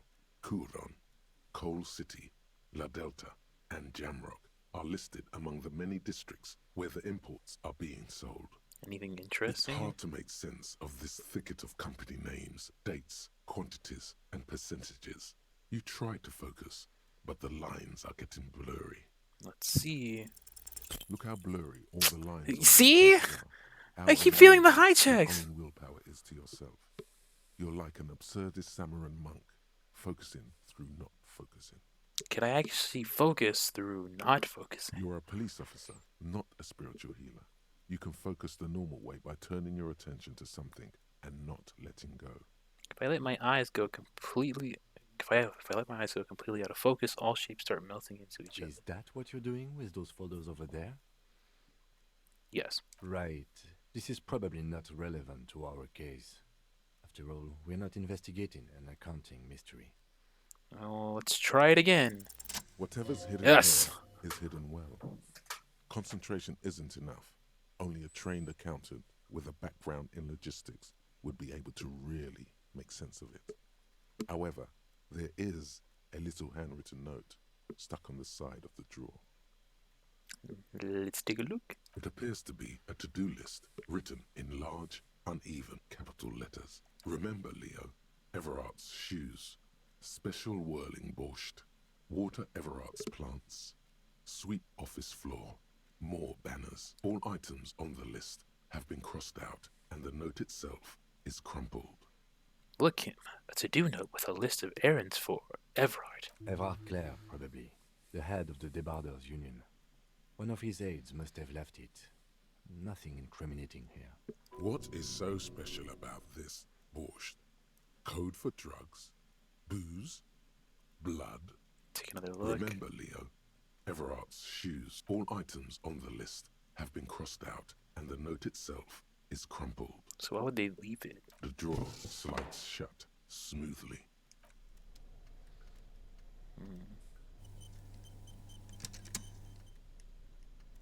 There's nothing else of note in here, yeah? Alright.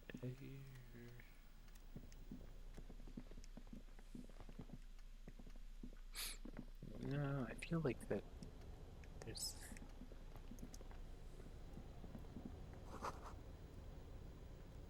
The door is locked and cannot be opened from this side without a pass card. Alright, let's go. Finally, we can explore the harbor.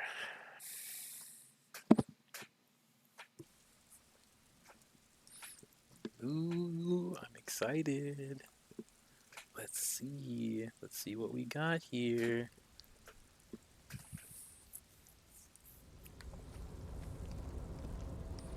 Funny thing is though, now we might not be able to get back to the other side, collecting rainwater. Alright. Bottles. At least 3 packs worth of cigarettes, buds, and common. All those empty wine bottles and cigarette butts on the ground. Someone partied really, really hard here. Did I do this? Well, yes, I think we can say with relative confidence that it was you. Oh, looks like I had a lot of fun. I must have been on an advanced scouting mission in the harbor. Yes, this looks pretty advanced, all right. For now, let's just move on.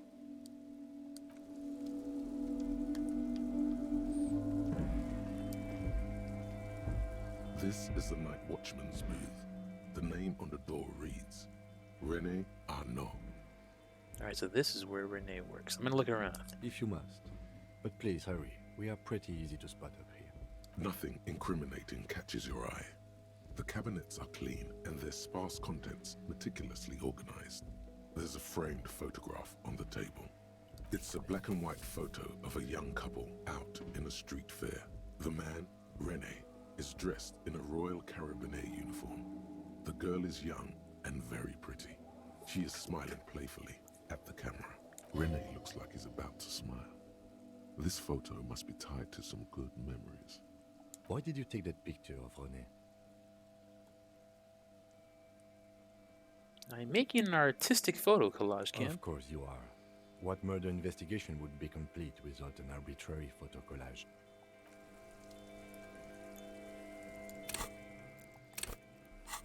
Let's see. Now I'm official. And I've got cool guy shades.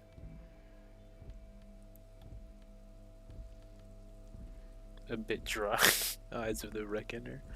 Let's see. Photo of a happy couple.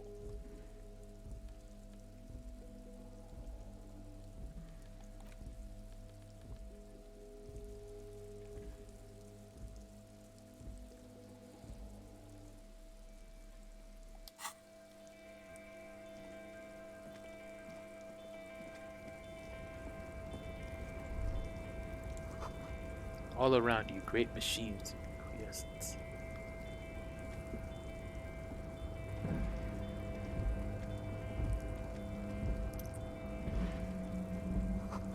White pines are printed onto the screen covering. Looks like it's a forest under snow. I'm gonna save real quick.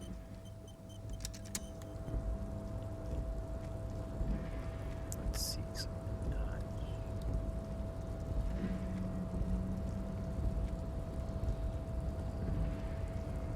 Kind of funny if, like, all of a sudden now, because I'm in the harbor, just random encounters start happening, like like it's Final Fantasy or something.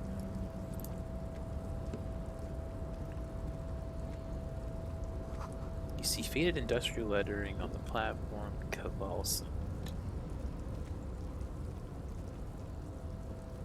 Okay. Actually, let's get a good look. What can? Alright.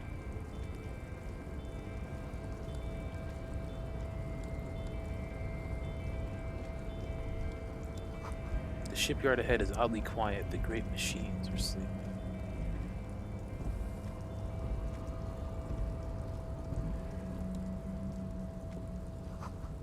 Pile of cargo belts used for heavy lifting. One says vermilion. Oh, what's this? What's this? Oh boy, $1. The speaker tower is silent. There's no work to organize in the yard below.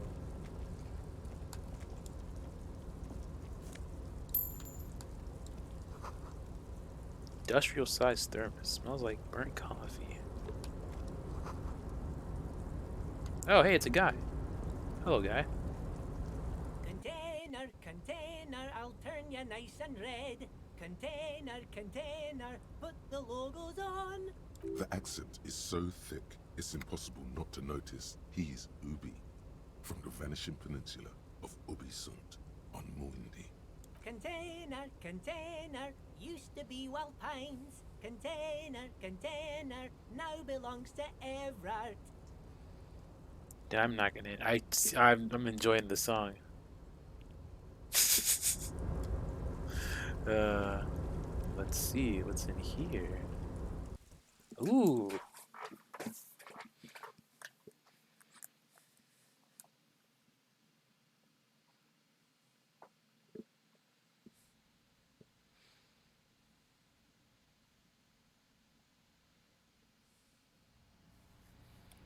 Let's see. Coffee.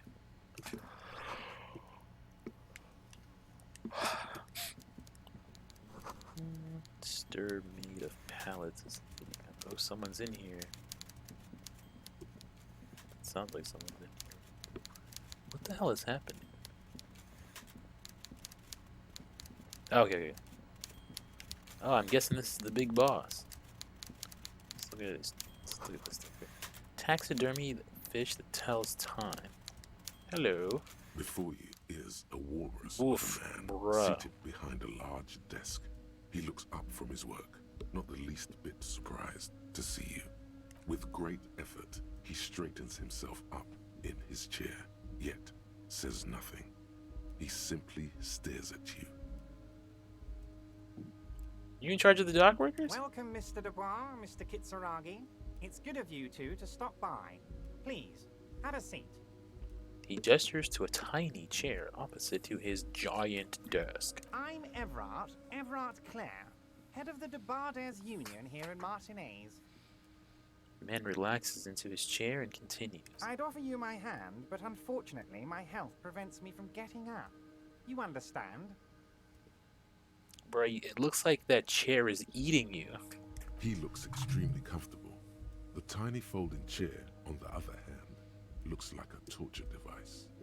You go ahead, detective.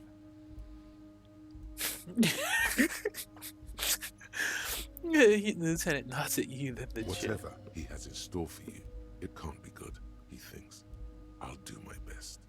Forget about that. What's with this Dubois stuff? You're getting some seriously bad vibes from that name. Why are you calling me Mr. Dubois? Please, Mr. Dubois, let us converse in a civilized manner, as equals. Take a seat. I insist. It's nothing. Yes, that's probably right. It's nothing. Forget about it. Filter it out. He's trying to throw you off your game with this Dubois nonsense. Don't give him the pleasure. I don't sit. It's kind of my thing. Very well, Mr. Dubois. I respect a man with strong convictions.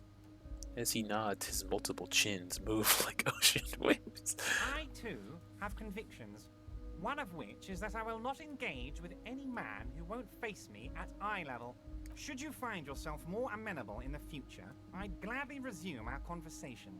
But until then, I'm afraid I must ask you to leave.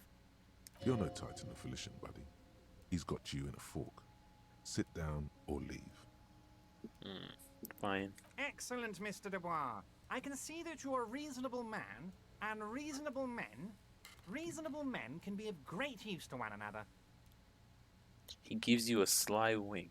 Damn, this chair is So tell me, uncomfortable. how can the head of the Debarders Union help a representative of the Revachol Citizens Militia today? The chair you're sitting on has got to be the most uncomfortable chair in the world. It's violating your backside. Oh, by the way, I heard you got a rather rude reception from a certain Lawrence Gart. Some people have no manners, it pains me to say. This should take care of that nonsense. A giant novelty check on his desk. It's absolutely comically It should be huge. sufficient to cover your expenses for a few days and patch over your differences with a cafeteria manager. Go ahead, take it. Hey, that's 25 real. That's good money. Think of all the stuff you could.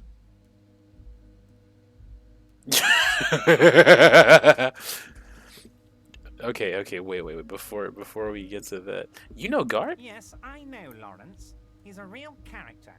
No union man in him. A real piece of work, that boy is.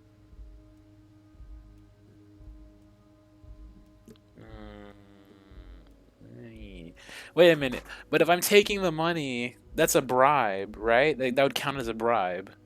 So, I mean, that would be pretty jerkish behavior. Okay, yeah.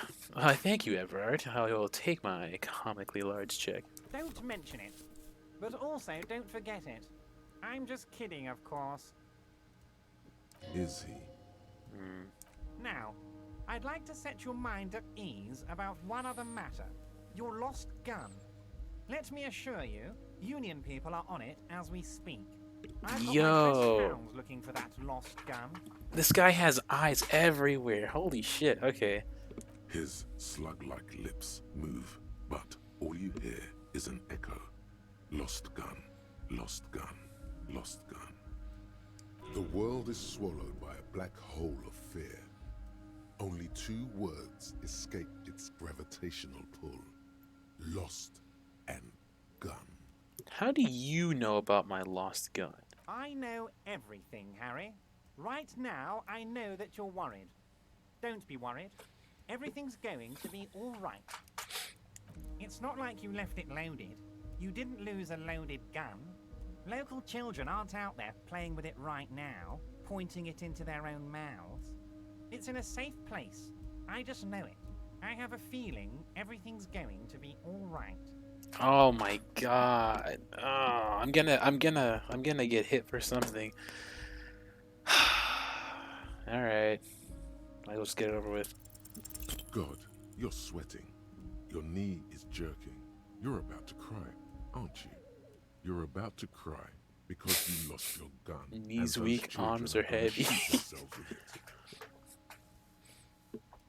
Oh no, I'm not about to cry. Mr. Dubois, you don't look so good. 1 damage. What is this, Mr. Dubois? He keeps repeating. What is he trying to pull here?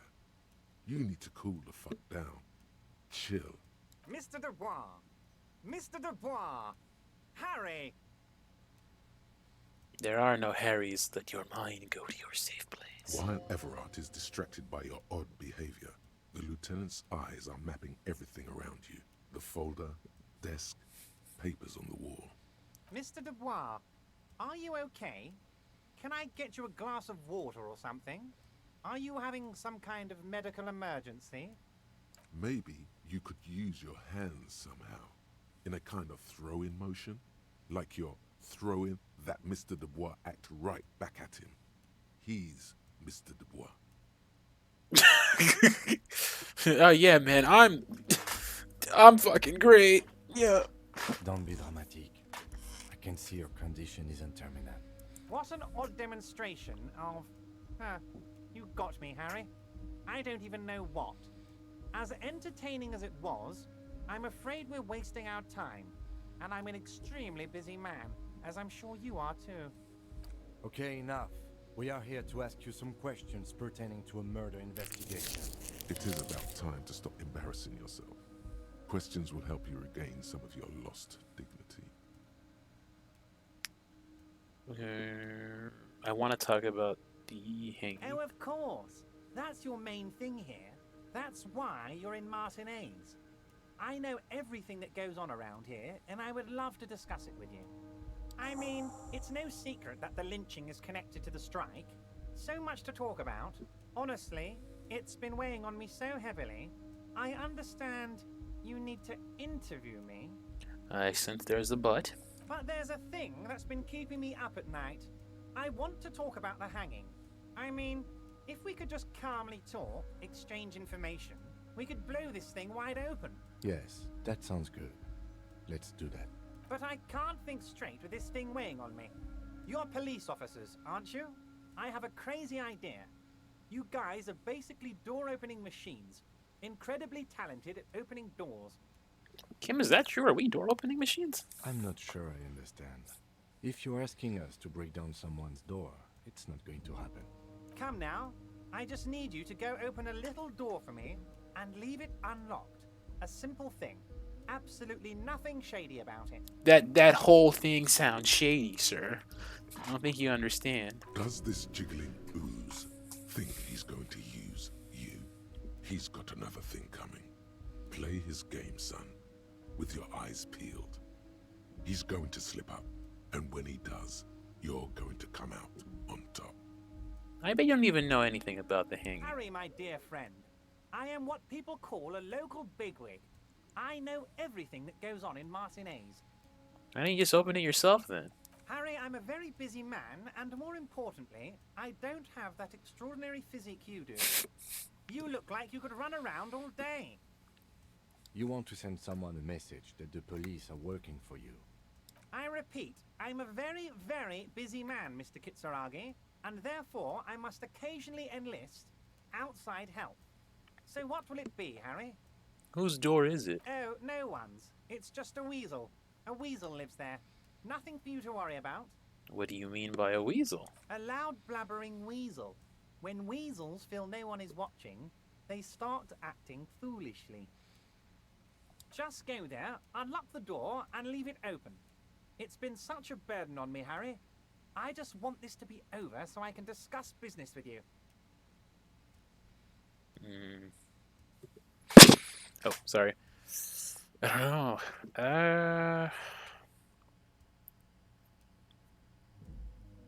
I'm inclined to refuse the task for now and see and like to hit the other points of questioning first, if there are any other points of questioning. But okay. I'm not gonna accept it for right now. Let's see if we can hit anything else first. Of course, Harry, I understand. But if that's the case, I don't think we'll ever find your gun. Even worse, we won't be able to speak like equals about the murder. Perhaps this was just bad timing for you. Know that you can always come back to me. I really hope you do. For your sake, my sake, and for your gun's sake too. So he definitely knows who has my gun. He's probably keeping my gun hostage somewhere. Silly as that sounds, but we think about the implications of what this guy having lost his gun means in the first place. That's a pretty serious situation I find myself in. Yes, we both understand what you meant. This may be the only way, he thinks. I won't hold it against you. In fact, we probably should reconsider later. Okay, I'm not gonna hit him up the drug trade just yet because I want to find some evidence. I want to see if I can find evidence about that. Are you gonna ask me how I got Harry, in? honestly, I'm just relieved you didn't get a hernia. A man your age. A man my age, what? What are you implying? I'm at the peak of my abilities. Yes, Harry. You are obviously in peak physical condition, and I salute both your initiative and your physical prowess. Very impressive, Harry. Very impressive. Why, thank you. Anyway, I assure you, I am a very well-informed man. Information reaches me before I even get the chance to request it. Let's talk about my lost gun. Yes, your lost gun. My best men are on it. They're turning every stone, searching every playground, asking kids, grandmas, everyone. Your gun will be found, Harry. Let me assure you of that. It's just a matter of time and effort. The only way to find it seems to be working with him. See? He might even be holding your gun. Even Mind Voice agrees with me. He's holding my gun hostage. He's holding my gun. He's dangling it over a pool of sharks. They're gonna eat my gun. Could he really be holding my gun? I would not be blackmailed with this gun business. Okay, really? Who knows? Only one thing is certain. If you work with him, you're going to get it back. And working with him might be the only way to do it. Au contraire, good Mind Voice. You see, if this game is as well designed as I'm inclined to believe from everything that I have experienced thus far, I'm pretty sure there is another way to get my gun back that does not involve working with him. It's set up too. This is too easy of a path. Like this is too direct of a way. Yes, even Peanut agrees. Like, right, Peanut. Yeah, we can get my gun back another way. So what my thinking is, okay, if I do whatever the hell he says, whatever, I do this thing for him, that'll definitely be like the fast track to get it back, but I am absolutely certain there's another way to get it back. It just might be a little bit more roundabout. Yeah, bro, I don't care about my gun. Keep it. No, you know what? Yeah. I'm gonna take a laissez-faire attitude regarding this gun business for right now. I need to show him that I don't care, so that he thinks like, oh shit, maybe he already knows where it is. I don't care about my gun. Keep it. I don't care about my gun. I love it, Harry. Wish I could be like that, but I can't. I have a responsibility to this community. I can't have a loaded gun out in the streets. Well, you just said it wasn't loaded, so like, why are you lying? So what's up? What's up? All right, wait. Can I not switch right now?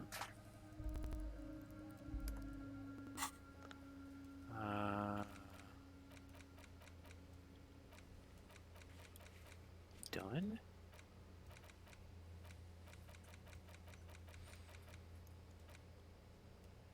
find any information. Yep. The officer is exaggerating. Of course we care about the missing firearm, and we are actively looking for it as well. The lieutenant is concerned about the lost gun and feels that the fact you haven't prioritized looking for it is unfortunate, if inevitable, and doesn't put the RCM in a good light. Excellent, Mr. Kitsuragi. That's excellent news. Looks like we have a friendly gun-finding competition on our hands. You called me Mr. Dubois. Why? Of course. Let us dispatch with the formalities. You call me Everett, I call you Harry. That's what the hanged corpse called you, Harry. So that's really my name. My God, so it's true. I didn't want to believe it, but you are a fantastic science fiction amnesiac cop, aren't you? What are the odds of that? Ah, damn. I think the odds of that are very low. It's true. I don't want to. Do I admit to that? That gives him leverage over me. That might give him leverage over me. But I mean, I already called the stupid station. What? Not the stu- I already called the station, and they, I mean, they think that I'm faking it or whatever. Or no, like they're just like, hey, we gotta give him some time or whatever. I mean, he's probably gonna call my bluff anyway. I'm gonna do it though. My memory's fine. I was just testing you. So good to hear that, Harry. Apparently, my sources were wrong. However, if you did have a spot of memory trouble, I could help you out with my big fat folder. Are you trying to tell me you've gotten hold of some of our documents? Mr. Kitsuragi, would you mind? Me and Harry are talking about his lost identity right now. You read the shipping folders before. There's a red check. It cannot be retried. Do you know where I live? But of course, Harry. Your precinct is the 41st and you live in Jamrock. You're a Jamrock boy. A long way from home, but that's okay. Where did you get that folder? This? My friends in your organization gave it to me, Harry. I find that very suspicious. May I have a look? I'm afraid this is meant for Union eyes only, Mr. Kitsuragi. I'm sure you understand. Please continue, Harry. What kind of cop does it say I am? Harry, you're not simply a cop, you're a star. A bright shining star in the drab law enforcement sky, outshining all other stars. You're a superstar.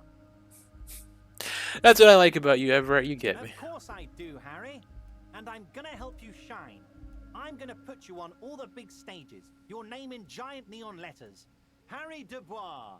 The giant neon sign reading Harry Dubois, hanging from the Cavalson crane, can be seen all the way to Jamrock. Somewhere in Mirova, a beautiful woman sees the bright glow on the horizon and says to herself, "Oh my God, I shouldn't have left him." Ooh, okay. Let me get this straight then. What's my full name? Harry Dubois. You feel like a Dubois, but you don't feel like a Harry. Strange. You don't feel like any of these things. You know what your name is. You have a sophisticated name, like that of a count, or a beautiful man.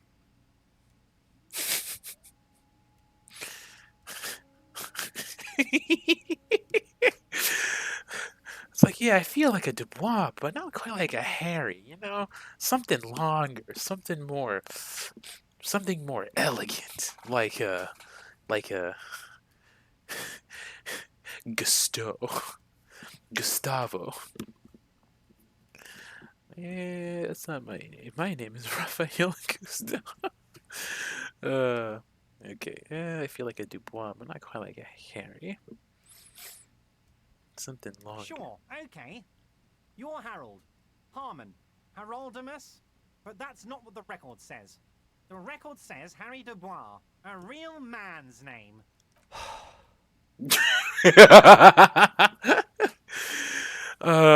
He just Kim just facepalm. Mr. Kitsuragi doesn't seem even slightly empathetic to your memory loss, Harry. I, however, wish to help you any way I can. You know anything about my family? Do I have a wife or kids or? Family? Harry, you're not a family man. There's not one peep of family in here. Unless you think you're a family man. Do you strike yourself as a family man, Harry? I could be a family man. I think I do. I'd be a wonderful father. Well, yes. I'm sure you're going to make one little boy or a girl very happy and proud one day, Harry. All right, time to try and roll that drama check. Everard's large hands are covering the folder, but the look on his face says, I know everything about you, Harry. Oh, look, I've got nothing to Oh, hide. Harry. Oh, wow. This is really something. I'm sure it's not that bad. At worst, he has an old RCM folder, and I very much doubt even that. So how about it, Harry? You need assistance, I presume? Let's talk about other matters for a moment. Of course, Harry, of course. Let's not linger on personal details and amnesia. You wanted something from me? Could you help me get the dead body down from the tree? You might have noticed there's one hanging on a tree behind the hostel cafeteria. Oh my. Don't take this question personally, but why would I get involved in this matter? Mr. Clare, the man was hanged with a cargo belt, a steel-reinforced cargo belt. It's safe to assume the Union had something to do with the murder. Besides, getting the body down would benefit all of us. It's a stain on the neighborhood.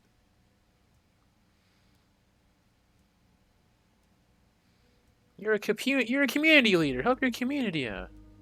Yeah, the belt thing. I can certainly see how having him up there might start affecting some real estate values. He licks his fat lips and smiles. But of course, all joking aside, I am going to help you. He picks up a handset of a radio phone to his right and clicks a button. Jean-Luc, my boy, I'm sending 2 police officers down. They have a dead body in a tree problem they need help with. Namely, they need it to be taken down. And Jean, please take it easy with the race science. That's a yes to getting the body down, no to the race science. He hangs up and turns back. You can find Jean-Luc down at the gates. Oh, He's God. the big, impressive one. You know, tattoos, muscles, ethnic looking. Can't miss him. Great guy. Ethnic looking. Alright, well, that says a lot about this guy. Let's see. I want to go over a couple. Okay, I'm not gonna tape. I'm not gonna bring up the dirt sheet. All right. Well, we now have a way to get the body down, which is very useful. Why do none of my triggers work? Interesting. I could just say that I met Joyce, the company representative. All right, I met Joyce, the company Oh, representative. that's very nice. I haven't gotten around to her yet. I'm very, very busy, you see. I hope you're getting along. One thing I want to make very clear, Harry, is that this is not some kind of union versus corporation situation. Everyone is just pals here. Just pals. We're all trying to do what's best for Martinez here. Don't feel like you can't cooperate with her because you and I are such good friends and I'm helping you get that nasty body down from the tree. And with finding your lost gun. I'm not a jealous guy. Whoa, that's so nice of him. Suspiciously nice. Why haven't you let her in to see you? If she actually wants to see me, she will find a way. Any good negotiator would. And I just don't have anything to discuss with a bad negotiator. He doesn't want to see her. It's as simple as that. What happened to the previous negotiator, Mr. Gaumont? What do you mean, Harry? Nothing. I let him go. No, he made concessions for the company in previous negotiations. Why let an ally like that go? He's an old man, Harry. I wanted him to spend more time with his family. God knows how long he's got left. You called him a midget. Harry, I have little people in my organization. I would never call someone a midget. What is this? Honestly, I'm beginning to think you're a midget, Harry. I'm only kidding, Harry. You're not a midget.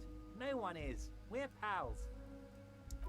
It's hard to say if he really lost his temper, or if this is another one of his tricks. This man almost never angers visibly. However, Joyce seems to think that the Union is lowballing her. Yes, yes. Low balling, of course. This isn't a casino, Harry. Real people, real livelihoods are at stake here. But everything's a casino for those rich types. His expression makes it clear. This is childish and irresponsible behavior. You sure? I find it a little odd. I'm just a nice guy, Harry. I wouldn't be where I am now if I wasn't nice. Politics is all about emotions, and I want you to have positive emotions when you think of me. Okay then. Positive emotions it is. You like positive emotions. Well, Joyce said the previous Union leader vanished under suspicious circumstances. Vanished? Harry, the woman left her casserole in the oven and couldn't make it here in time for the voting. Oh, did I leave my casserole on? Better go home and check. The election can wait. When she got back, the whole thing was over. Alright, let's talk about something else. Of course, Harry. Let me just assure you one more time. It's perfectly okay to share anything we discuss here with this Joyce. This is a completely transparent organization. Peanut, no. Leave that alone. I have no interest in what she is doing, but I myself have nothing to hide. Your business is your business, and I respect your privacy. Just remember, none of this is secret. Tell her about all of it. My brother's picture, my singing swordfish clock. Tell her how overweight I am and how I'm helping you find your lost gun. Tell her about everything. Everett doesn't mind. This is weird. Not nice weird, but okay. Everett, I'm going to leave now, but we might talk again later. Wait. You need this to get in and out through the gate. Great, wouldn't want to get stuck in here. Here, you're one of us now. A real red and white Union man. Take care, Harry. Alright, Kim, let's get the hell out of here. Then let's talk shop.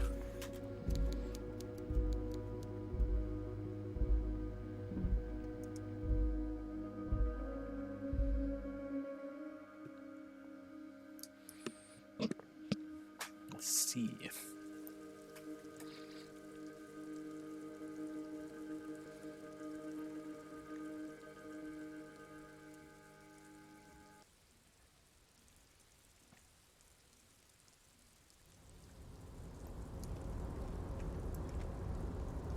Yes? Nope.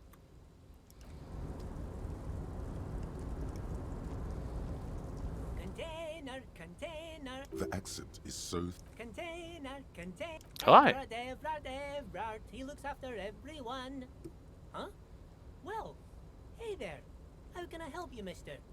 The look in its deep blue eyes is as sincere as you've ever seen. Kind of makes you feel like an arsehole for no apparent reason. I see you are not a Union man, mister. Did you get lost?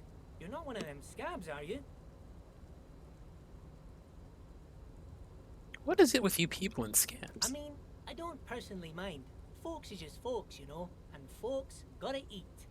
Doesn't seem to be waiting for you to answer. Just some of the other guys don't look too kindly on the scabbing kind, if you know what I mean, mister. What are you doing with the containers? Oh, I'm just making some covers for them containers here. Yes, I am. Yes, I am. So it's easier for the crane operators to spot them. Okay. Everything is so pretty and red. You and Leo look like brothers as you glance around with similar childlike wonder. Wow, red is so much prettier than drab old green. Sure is, mister. Sure is. Really livens up the place. Yes, it does. Yes, it does. I had to break this bonding moment, but the red containers mean they are replacing the company livery with the Union livery, which means this strike isn't gonna stop anytime soon. Are you Leo, the one who wrote the note to make more banners? Oh, yes, yes. I leave all kinds of notes for myself. That old head of mine ain't so good at keeping things in no more. I almost forgot about the borscht. What was that about the borscht? Oh, yes. I've been taking special whirling borscht to the men every day since the strike started. It's very, very good. Makes a man feel so warm and happy. I feel like I could take on Mr. Renadan's boar dogs every time the lunch is done. Power borscht, huh? Never heard of a borscht that turns little guys into dogfighters. Alcohol, however.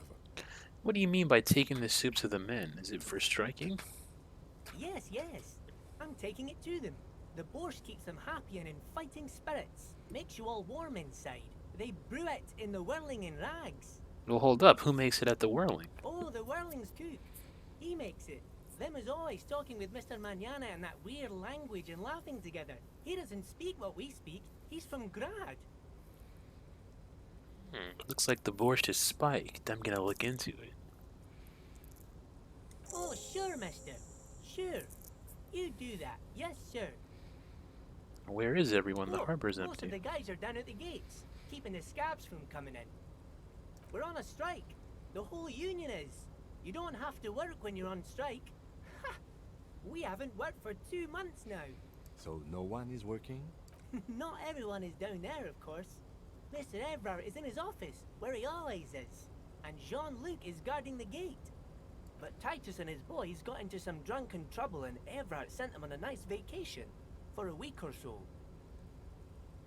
Oh, what kind of trouble did Titus and his friends get into? Oh, I'm not really supposed to talk about that. That's union business. Him and his boys stirred up something in town. Probably drank too much and got into a fight or something. I heard Mr. Everett telling him to take some time off. Don't go all bad cop on this simple, friendly fellow. Really? Did they kill someone? No, I don't think they killed anyone. Let's better talk about something else. Titus and his boys do good work. I don't want to get them in trouble over a little drinking.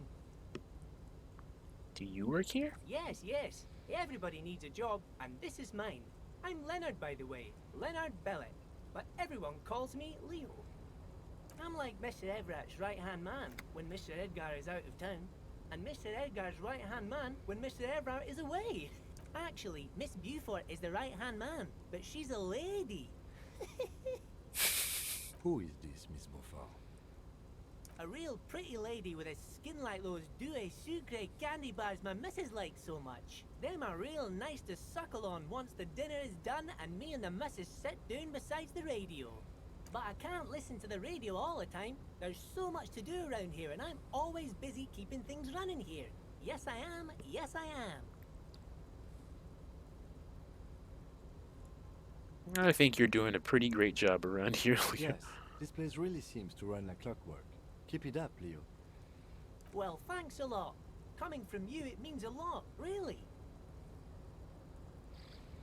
You didn't think it was possible, but the smile becomes even wider. Sometimes I feel some of the guys don't really get how much I bust my ass for them here. But you guys are alright. The white rectangle on your clothes might not mean an awful lot in Martinaise, but the recognition from an authority figure made Leo's day. Well, what's in the container over there? Oh, that one. That should be empty as far as I know. Lots of containers here have nothing in them. They're just waiting to be loaded up. Oh, let's see. Well, you're Ubi, right? Oh, yes. Born and raised in Arish, mister. Mum had to leave my dad after he got a bit violent. Took us here to the new world. I was about 10 then. Too old to lose my accent then. People say us Ubis are up to all sorts of trouble with sheep and other animals and whatnot. I just want you to know there was never any of that where I come from. No, sir. Those are just nasty rumors. Thank you for clarifying that, sir. Alright, well, I'm all. Well, Leo seems like a nice chap. Let's see. Giant novelty check.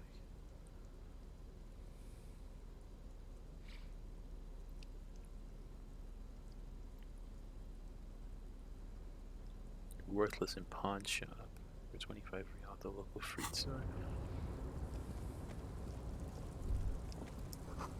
The musk of oil and rust comes from the chasm in front of you. Smells like blood.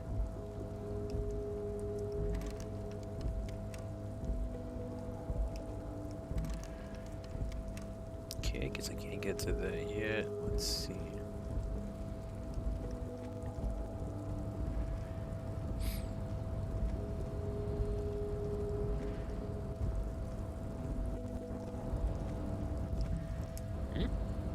What's that?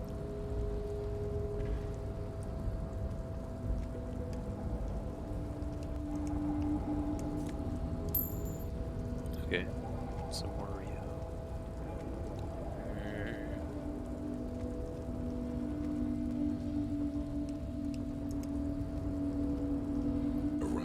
control panel with several knobs. 2 buttons marked Marsh and Arret are faded with use.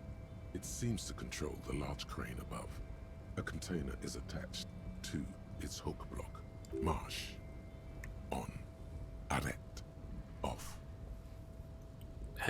Kim, you want to see me operate this crane?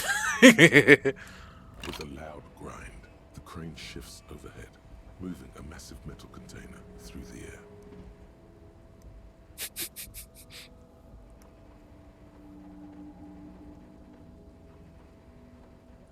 Ooh.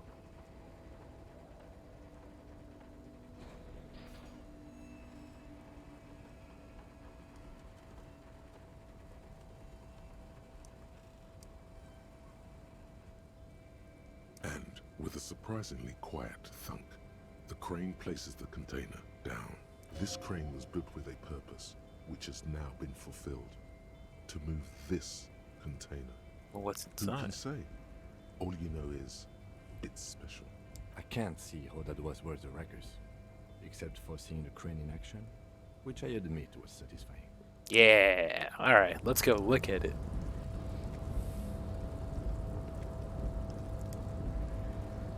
Before you stands a cargo container, just one of many in the yard. Lieutenant, I think there's something special about this container. Is this like your thing with that wall again? Maybe. I can't tell. I think we should investigate further. You do? Because I don't. Well, why not? There are a million containers here. Why are you fixating on this one? I don't know, Kim. It just feels special. Maybe there's contraband in there. There may very well be, but we are not here to look for that. We are not here to interact with containers. We are here to talk to the Union, right? Well, I'm gonna open it anyway. You attempt to turn the handle, to no avail. The doors seem to be mechanically locked. To your left, the lieutenant considers your actions with some puzzlement. I'm gonna knock on it. No reply.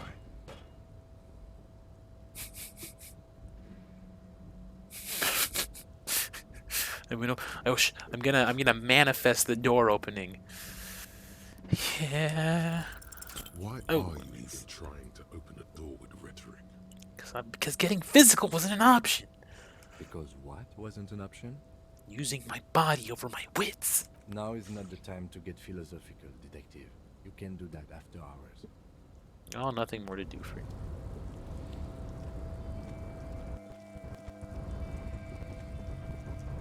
I will the door to open. Okay, let's see. I have to.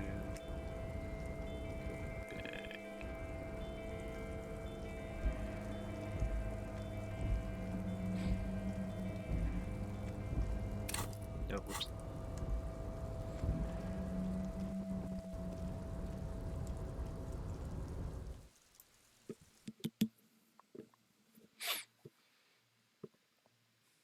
Well, definitely very significant progress has been made. Well,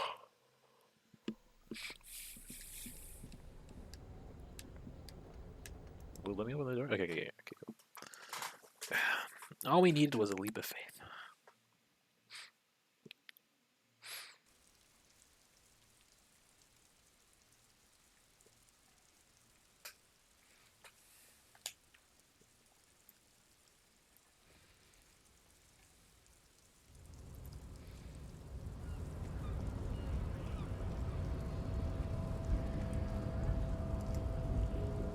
Your race descent has only worsened since I last saw you.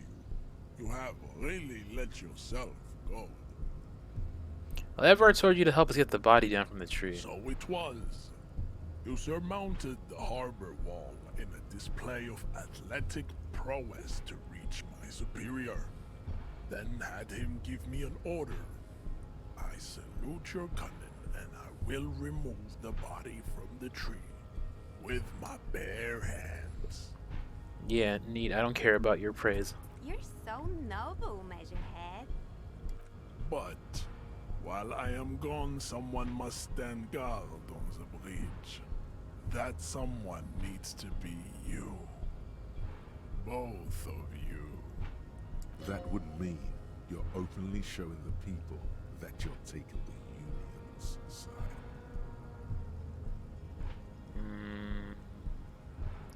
Lieutenant, what if we don't want to do that? This is the uncomfortable result of not taking it on ourselves. I can live with a compromise. Listen to your little friend.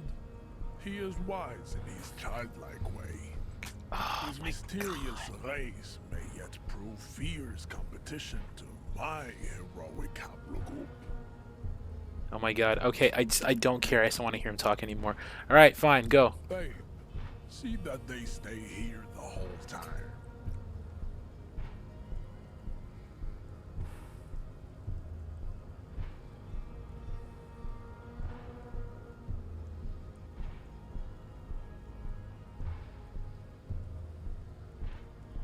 The woman's gaze follows Measurehead as he leaves.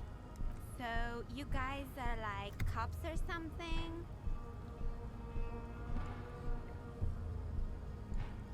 Apparently. Cool. I like men with guns and power. I'm Katya, by the way. Neat. You hear that? That sound. He's breaking something. Yeah, Jean-Luc must be really tearing it up over there. I wish I could see it. I also wish I could see it. Look at you! RCM rent-a-cops! Guarding that bridge like Everott's lapdogs! Is this where it's at now? The RCM is for sale! And who are you? What is your business here? Why are your clothes 4 sizes too small for you? Yes, I am an unbelievably corrupt cop. I am corrupt every opportunity I get. That's my shtick. A shrill laughter interrupts you, echoing across Martinez. It's Kuno. Then, the man turns to look behind him at the behemoth appearing around the corner, approaching him, walking past him.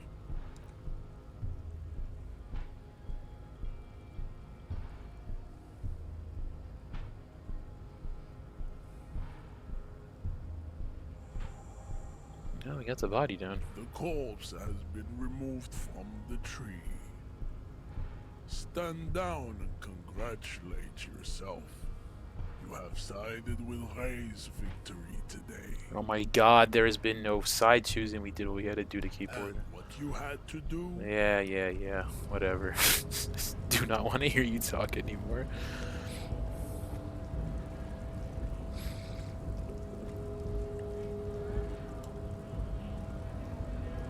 So, how'd you like our harbor?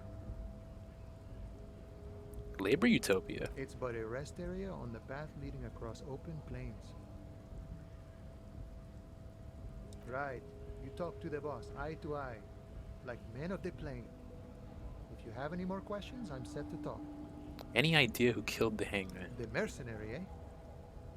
Who could have killed him? That's indeed the question. Why even do such a thing? The harbor is a prime area of suspicion. In your opinion, are dock workers involved in the What a killing? thought. Why would noble workers resort to such a thing? Unless they were pushed, of course. Pushed how? Your dead guy was an enemy combatant. Hold up, what does that mean? He was an agent of the opposition, attempting to undermine our honorable efforts. Did you kill him? I ain't the murdering type, but that's just me. Large organizations like our union have all sorts of men, with all sorts of skills. A very particular set of skills. He means a more violent faction could easily take care of such a thing. Understood. This has been of limited use. Still, thank you. No problem. I wish the best to you in your search. Sure, I'm glad it's not my search. Alright.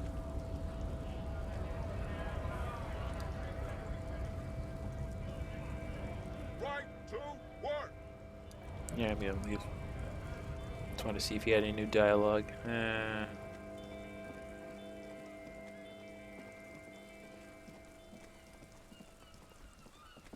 Oh man, I really hope he didn't like fuck the body up. Like rip it in half. I don't like this. Okay, at least it's You missed a good show before, A kid came by and completely fucked the tree to pieces. He fucked the tree up! Fucked it good! It was porno! Wish I could have been here to see it. Now I have some questions. Shoot that shit at Kuno, Pigonaut. Kuno does. Yeah. The corpse lies on the ground among the remains of an absolutely demolished pinewood branch. It's gently laid on one side. Beautiful. Mr. Measurehead has done a good job. Nothing is too broken or compromised. The victim is ready for a field autopsy. A field autopsy? Yes. 1. Investigation of the scene. 2. Initial examination of the victim. 3. Field autopsy. 4. Transportation of the body to the morgue. We are on number 3. The fuck are they on about? Cop's gonna cut his shit up!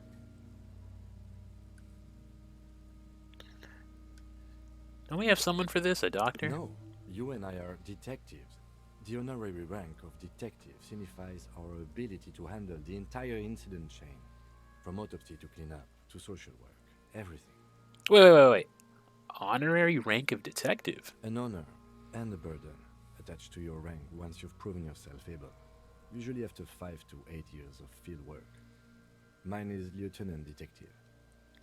I don't think I'm a detective. You are. Your station would not have assigned you on this case if you weren't. Now... The lieutenant adjusts his glasses and takes a deep breath. Alright. First, what exactly is a field autopsy? Come on, officer. You know what a field autopsy is. You've done 100 of them. Do you have another pair of gloves? Unfortunately, no.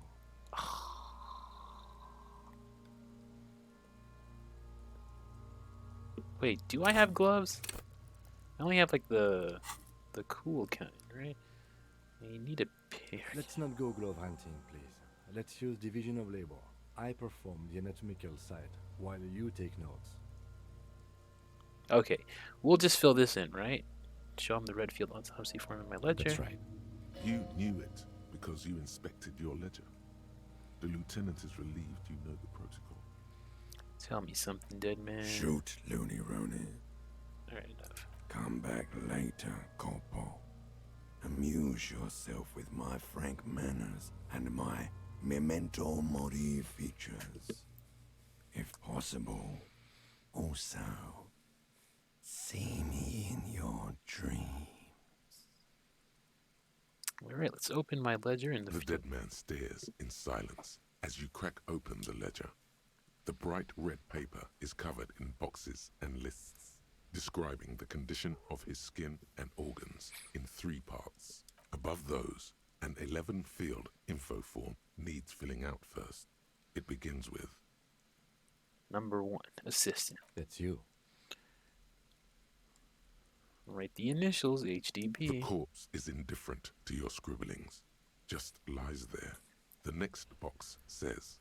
Coroner's case number... KK57-0803.0815. Right Next. down. Name. NA. Next. Date of birth. NA. Age. Roughly 50. Right. Roughly. The corpse looks ageless, like meat on a hook. Race. Mondial. Right The down. pudgy mess of curdled meat looks neither mondial nor anything other. Sex. Fucky! Male. Male. Pigs can have sex. Male. Nor does he look male, with his pregnant belly and indistinguishable face. We're still going with March 4th. 51. What else? 9. Body identified by is non-applicable. 10. Case number is the same as the coroner's case. KK 57 0503 0815 listens motionless, with the cargo belt still around his neck. Only one box remains. Evidence of treatment? None. At least not after the initial examination. A strange word. Treatment.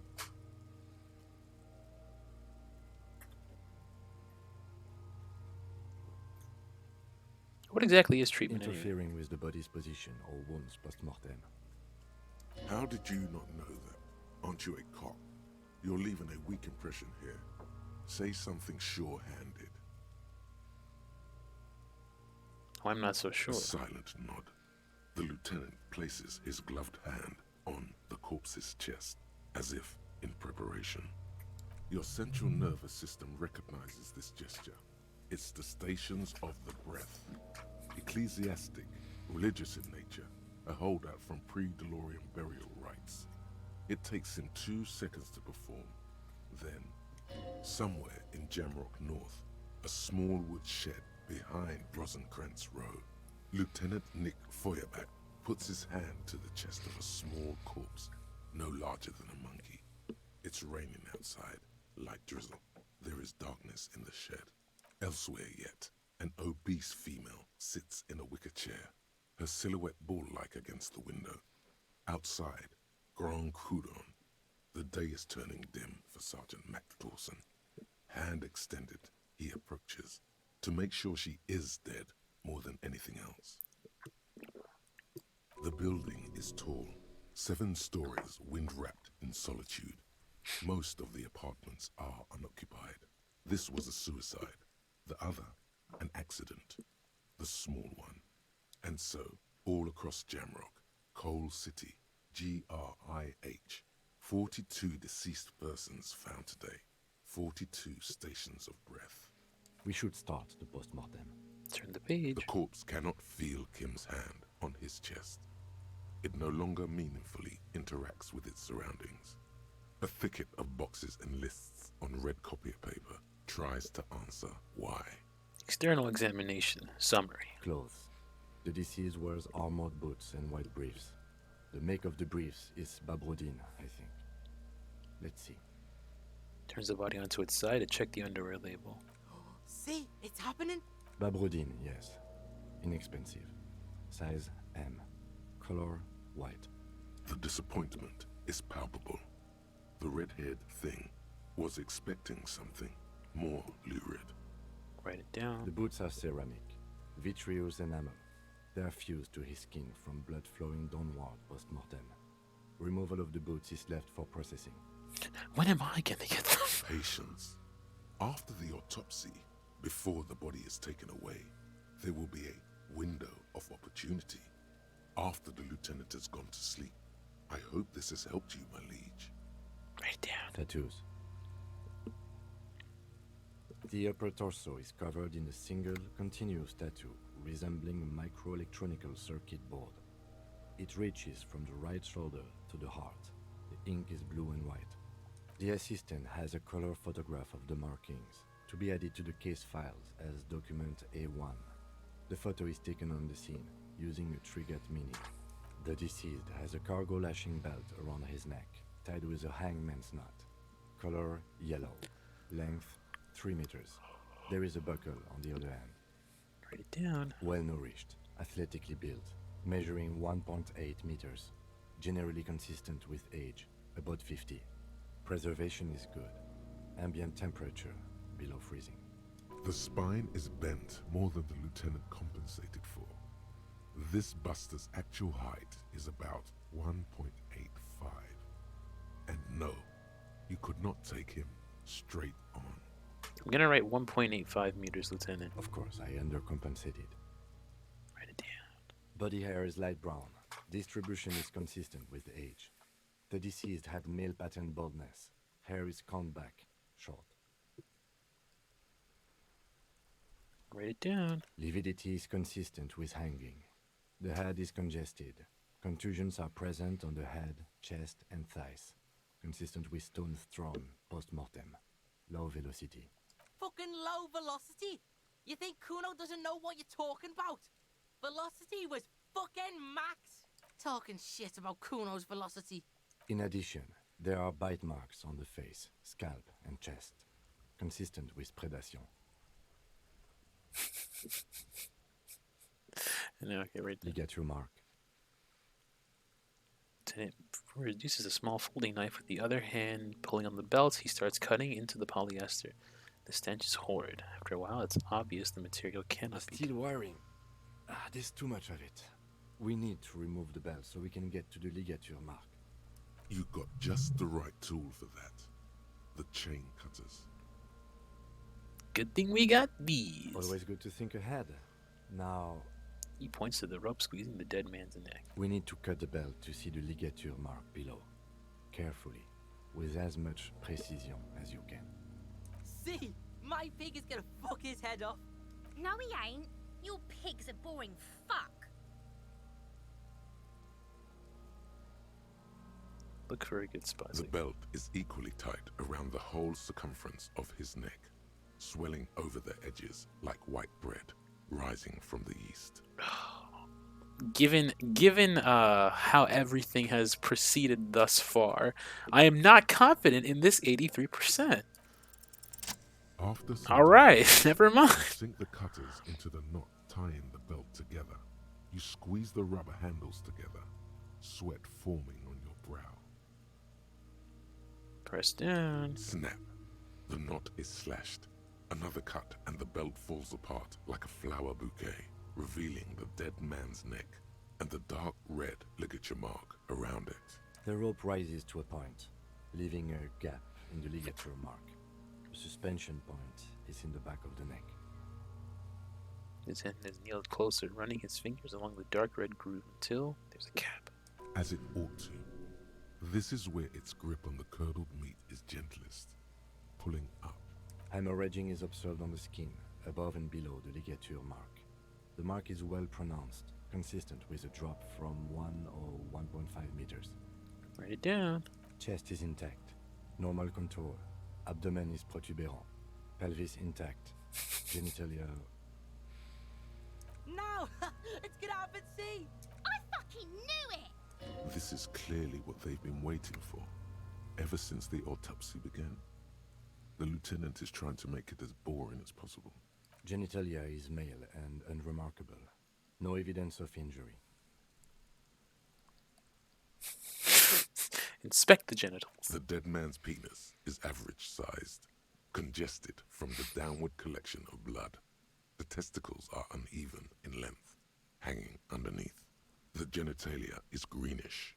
Marbling is present around the crotch. You should touch it. Nope. Back is symmetrical and intact. Upper and lower extremities are intact, but asymmetrical. There are combat injuries on the right hand, thigh, and hip. Bullets have bitten little pieces out of him. It must have been excruciating, especially the hip. Before you is a temple of pain that knew little tenderness in life.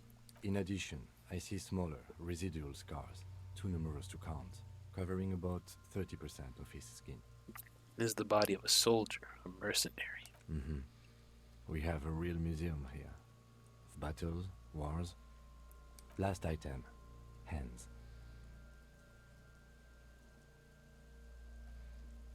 Hands are clean. No sign of a recent struggle. Were we expecting any? I was. Maybe I'm just not seeing them. Honestly, this stench is making it hard for me to think at the moment. Ooh. That's all for the external. Well done. What next? Internal examination. Summary. Central nervous system. I have nothing. Do you have anything on this man's central nervous system? You don't even have a joke. Nope. Musculoskeletal. Purge fluid is coming from the mouth. Not injury related. Eyes and tongue protuberant. Hyoid bone. Let's see. With his eyes almost closed, the lieutenant puts his hand on the dead man's throat and begins to massage it, gently. A rotting smell erupts from the mouth. Purge fluid runs down his lips, black and viscous. Yeah, jack that fucker off! The hyoid bone is fractured. The rest of the musculoskeletal system is intact. Unremarkable. Respiratory system. Back hunched as if in prayer, he begins to pry open the dead man's jaws. He stops to exert more force. Both hands are used. He's really doing it. The dead man's teeth cut into his gloved hands. Oral cavity shows no lesions. The victim has received dental implants, possibly after a combat wound. Mouth swollen. hemorrhaging present in mucosa of the lips and mouth. From here, it looks as though the clown-faced man is screaming. The tendons of his jaw are torn apart, hyoid ripped from the force of the lieutenant's hands. Look inside the dead man's mouth. No scream, no sigh of relief rises from the darkness inside. It's humid there. Sickly sweet air, unlike anything living. You feel like you're about to throw up again, straight in that mouth of his. No, you don't. You can keep it in. You can keep anything in. Look deeper. You manage to suppress the contractions trying to enter your stomach. All it takes is concentration. Through it, you see nothing but darkness. More meat and darkness. There are ancient mysteries down there, Kobo. Ask me later. Hemorrhaging present in mucus. Let's go with the jaws. The mouth snaps shut before you. Hepatobiliary. NA. Why? Don't we have anything? Are you a hepatobiliary expert? Don't think so. Neither am I. And that's it? That's it. All Same right. for toxicology and serology. NA. Both? Unless you have untapped reservoirs of knowledge there. The completionist in me wonders if there's something we could still do. Like a toxicology screening? At this stage, I doubt processing will find anything, even if he was brimming with cocaine. But still, you should add a request. Brimming with cocaine. Right, NA and add toxicology request. Cardiovascular. The body exhibits heavy lividity. Blood has gathered in the hands, feet, and neck. Hypostasis is visually consistent with the hanging. Gastrointestinal. This is the last field on the list. He looks around to the ground, a pool of feces. Digested semi-solid food in stomach. Voila. Keep the voila. What's next on the list? Description of injuries. Summary. Let's see. We have bite marks, contusions on the head and chest, and a ligature mark encircling the neck. You'll need 3 fields. Leave a 4th one too. What about the injuries we inflicted? Oh, so we inflicted them? Okay. No, this is a team effort. You mean the spin-stabilized munition from a Kill A990 muzzleloader lodged in his lung? That was not a team effort. I just missed my shot. Also, let's not mention it. Muddies the water. I agree, the waters are muddy enough. See? These pigs are fucking corrupt. Why don't you fuck him if you love him so much? Now, injuries. Bite marks. Head, chest, and scalp bite mark injuries. Predation by birds has caused damage to the body. Odontologist does not need to be consulted. And your opinion, officer? Non-fatal post-mortem. Agreed. Next injury? Contusions? So, the scalp bleeds from a post-mortem head injury, a stone. The injury does not have the rim of an early inflammatory response. The perpetrator on the scene has confessed to causing it post-mortem. At maximum velocity, fucko! Has confessed to causing it at maximum velocity. Coagulated blood sticks to his scalp and chest, where the countless stones have hit the dead man. Beneath, the description of injury. 2 boxes. Non-fatal post-mortem. Right. Next. Ligature mark. A dark red abraded ligature mark encircling the neck, with a gap on the nape measuring, let's say, 7 centimeters. The hyoid bone is fractured, the cervical column intact. I see hemorrhaging on the skin, above and below the ligature mark. Depth of the mark, 1 centimeter. No signs of clawing on the neck. Write it down. Below the note, 2 customary boxes wait to be ticked. The man's head jerks to the side. The ring around his neck is visible. What was that about no clawing around the neck? You'd be clawing for your life. Yeah, I feel like this is post-mortem. He is deep in thought, eyes fixed on the bright red ring around the dead man's neck. Why do you say that? I'm serious. I don't think this is the injury that killed him. Okay. Why don't you think it was fatal? Why wouldn't he claw at his neck when they hung him? Why did they not tie his hand? A big man like this is dangerous. Honestly, I'm not sure there weren't marks on his wrists. That part got blurry for me. The stench.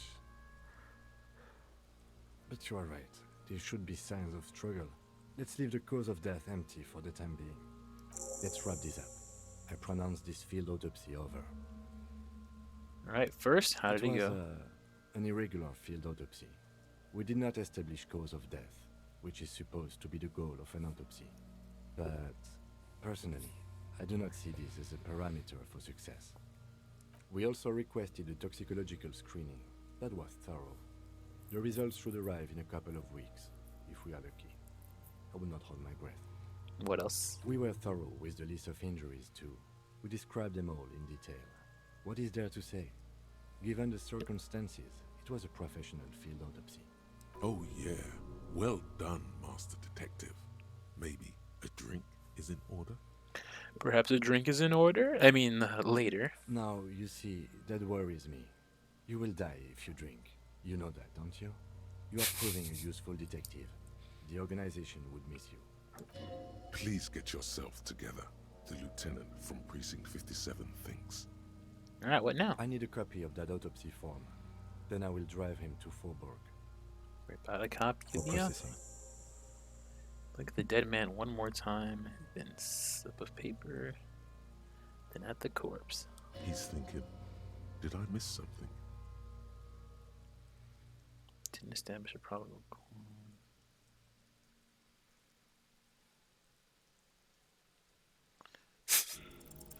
You run your hands over the victim's cold body, his limbs, his torso with its swollen organs. Maybe you should be more thorough.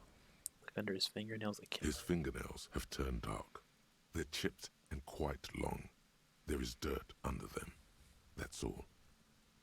Do you think we missed something? You can't shake the feeling that there are more secrets concealed in the flesh before you. I got a feeling there's more to this corpse. Okay, well, we are in livor mortis here. He is disintegrating. We need to refrigerate the body if we want to conduct another examination, and we need to do it fast. Okay, where are we from? Wasn't there a giant ice bear sarcophagus below that building? Yeah. Why, yes, there was. It was massive. Red eyes glowing in the dark. So that's what the ice bear-shaped refrigerator is for. Now, that's an overstatement. It's not actually for storing cadavers, or at least I hope so.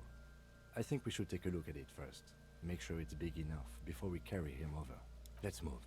With every hour, whatever we are looking for in the deceased will become harder to find. Okay. I'm gonna save here, cause it's already late. But oh man, oh, I'm so satisfied. Like, yes, actual headway. It feels good. Getting autopsies done, confronting Everard, like not having to deal with Measurehead. It's great. Okay. So yes, I hope everyone enjoyed tonight's bonus stream. Yeah, look, we're trying to solve a case like an actual police officer. I know, right? Damn, it feels good. Okay, so yeah, that's gonna be it for tonight. Thank you again for watching. Next week will be the usual schedule: Sunday, Monday, and Tuesday. Sunday we're putting this bad boy together. So if you're interested, tune on in, and then maybe I'll show the update of how the Exia is coming along. That should be ready by Sunday as well. Yeah, no, I think that's really about it. Again, if you're interested, I will have the stream archives. They have like their own YouTube channel, so I'm like slowly in the process of uploading and like transferring all the stuff from like the past month or so over to that. So if you missed something or you're like tuning in for the first time, you can catch up over there. Yeah, hey, that's about it. Everyone, hope you have a great rest of your night and a great rest of your week. I've been Kilma, and thank you for watching. Ciao.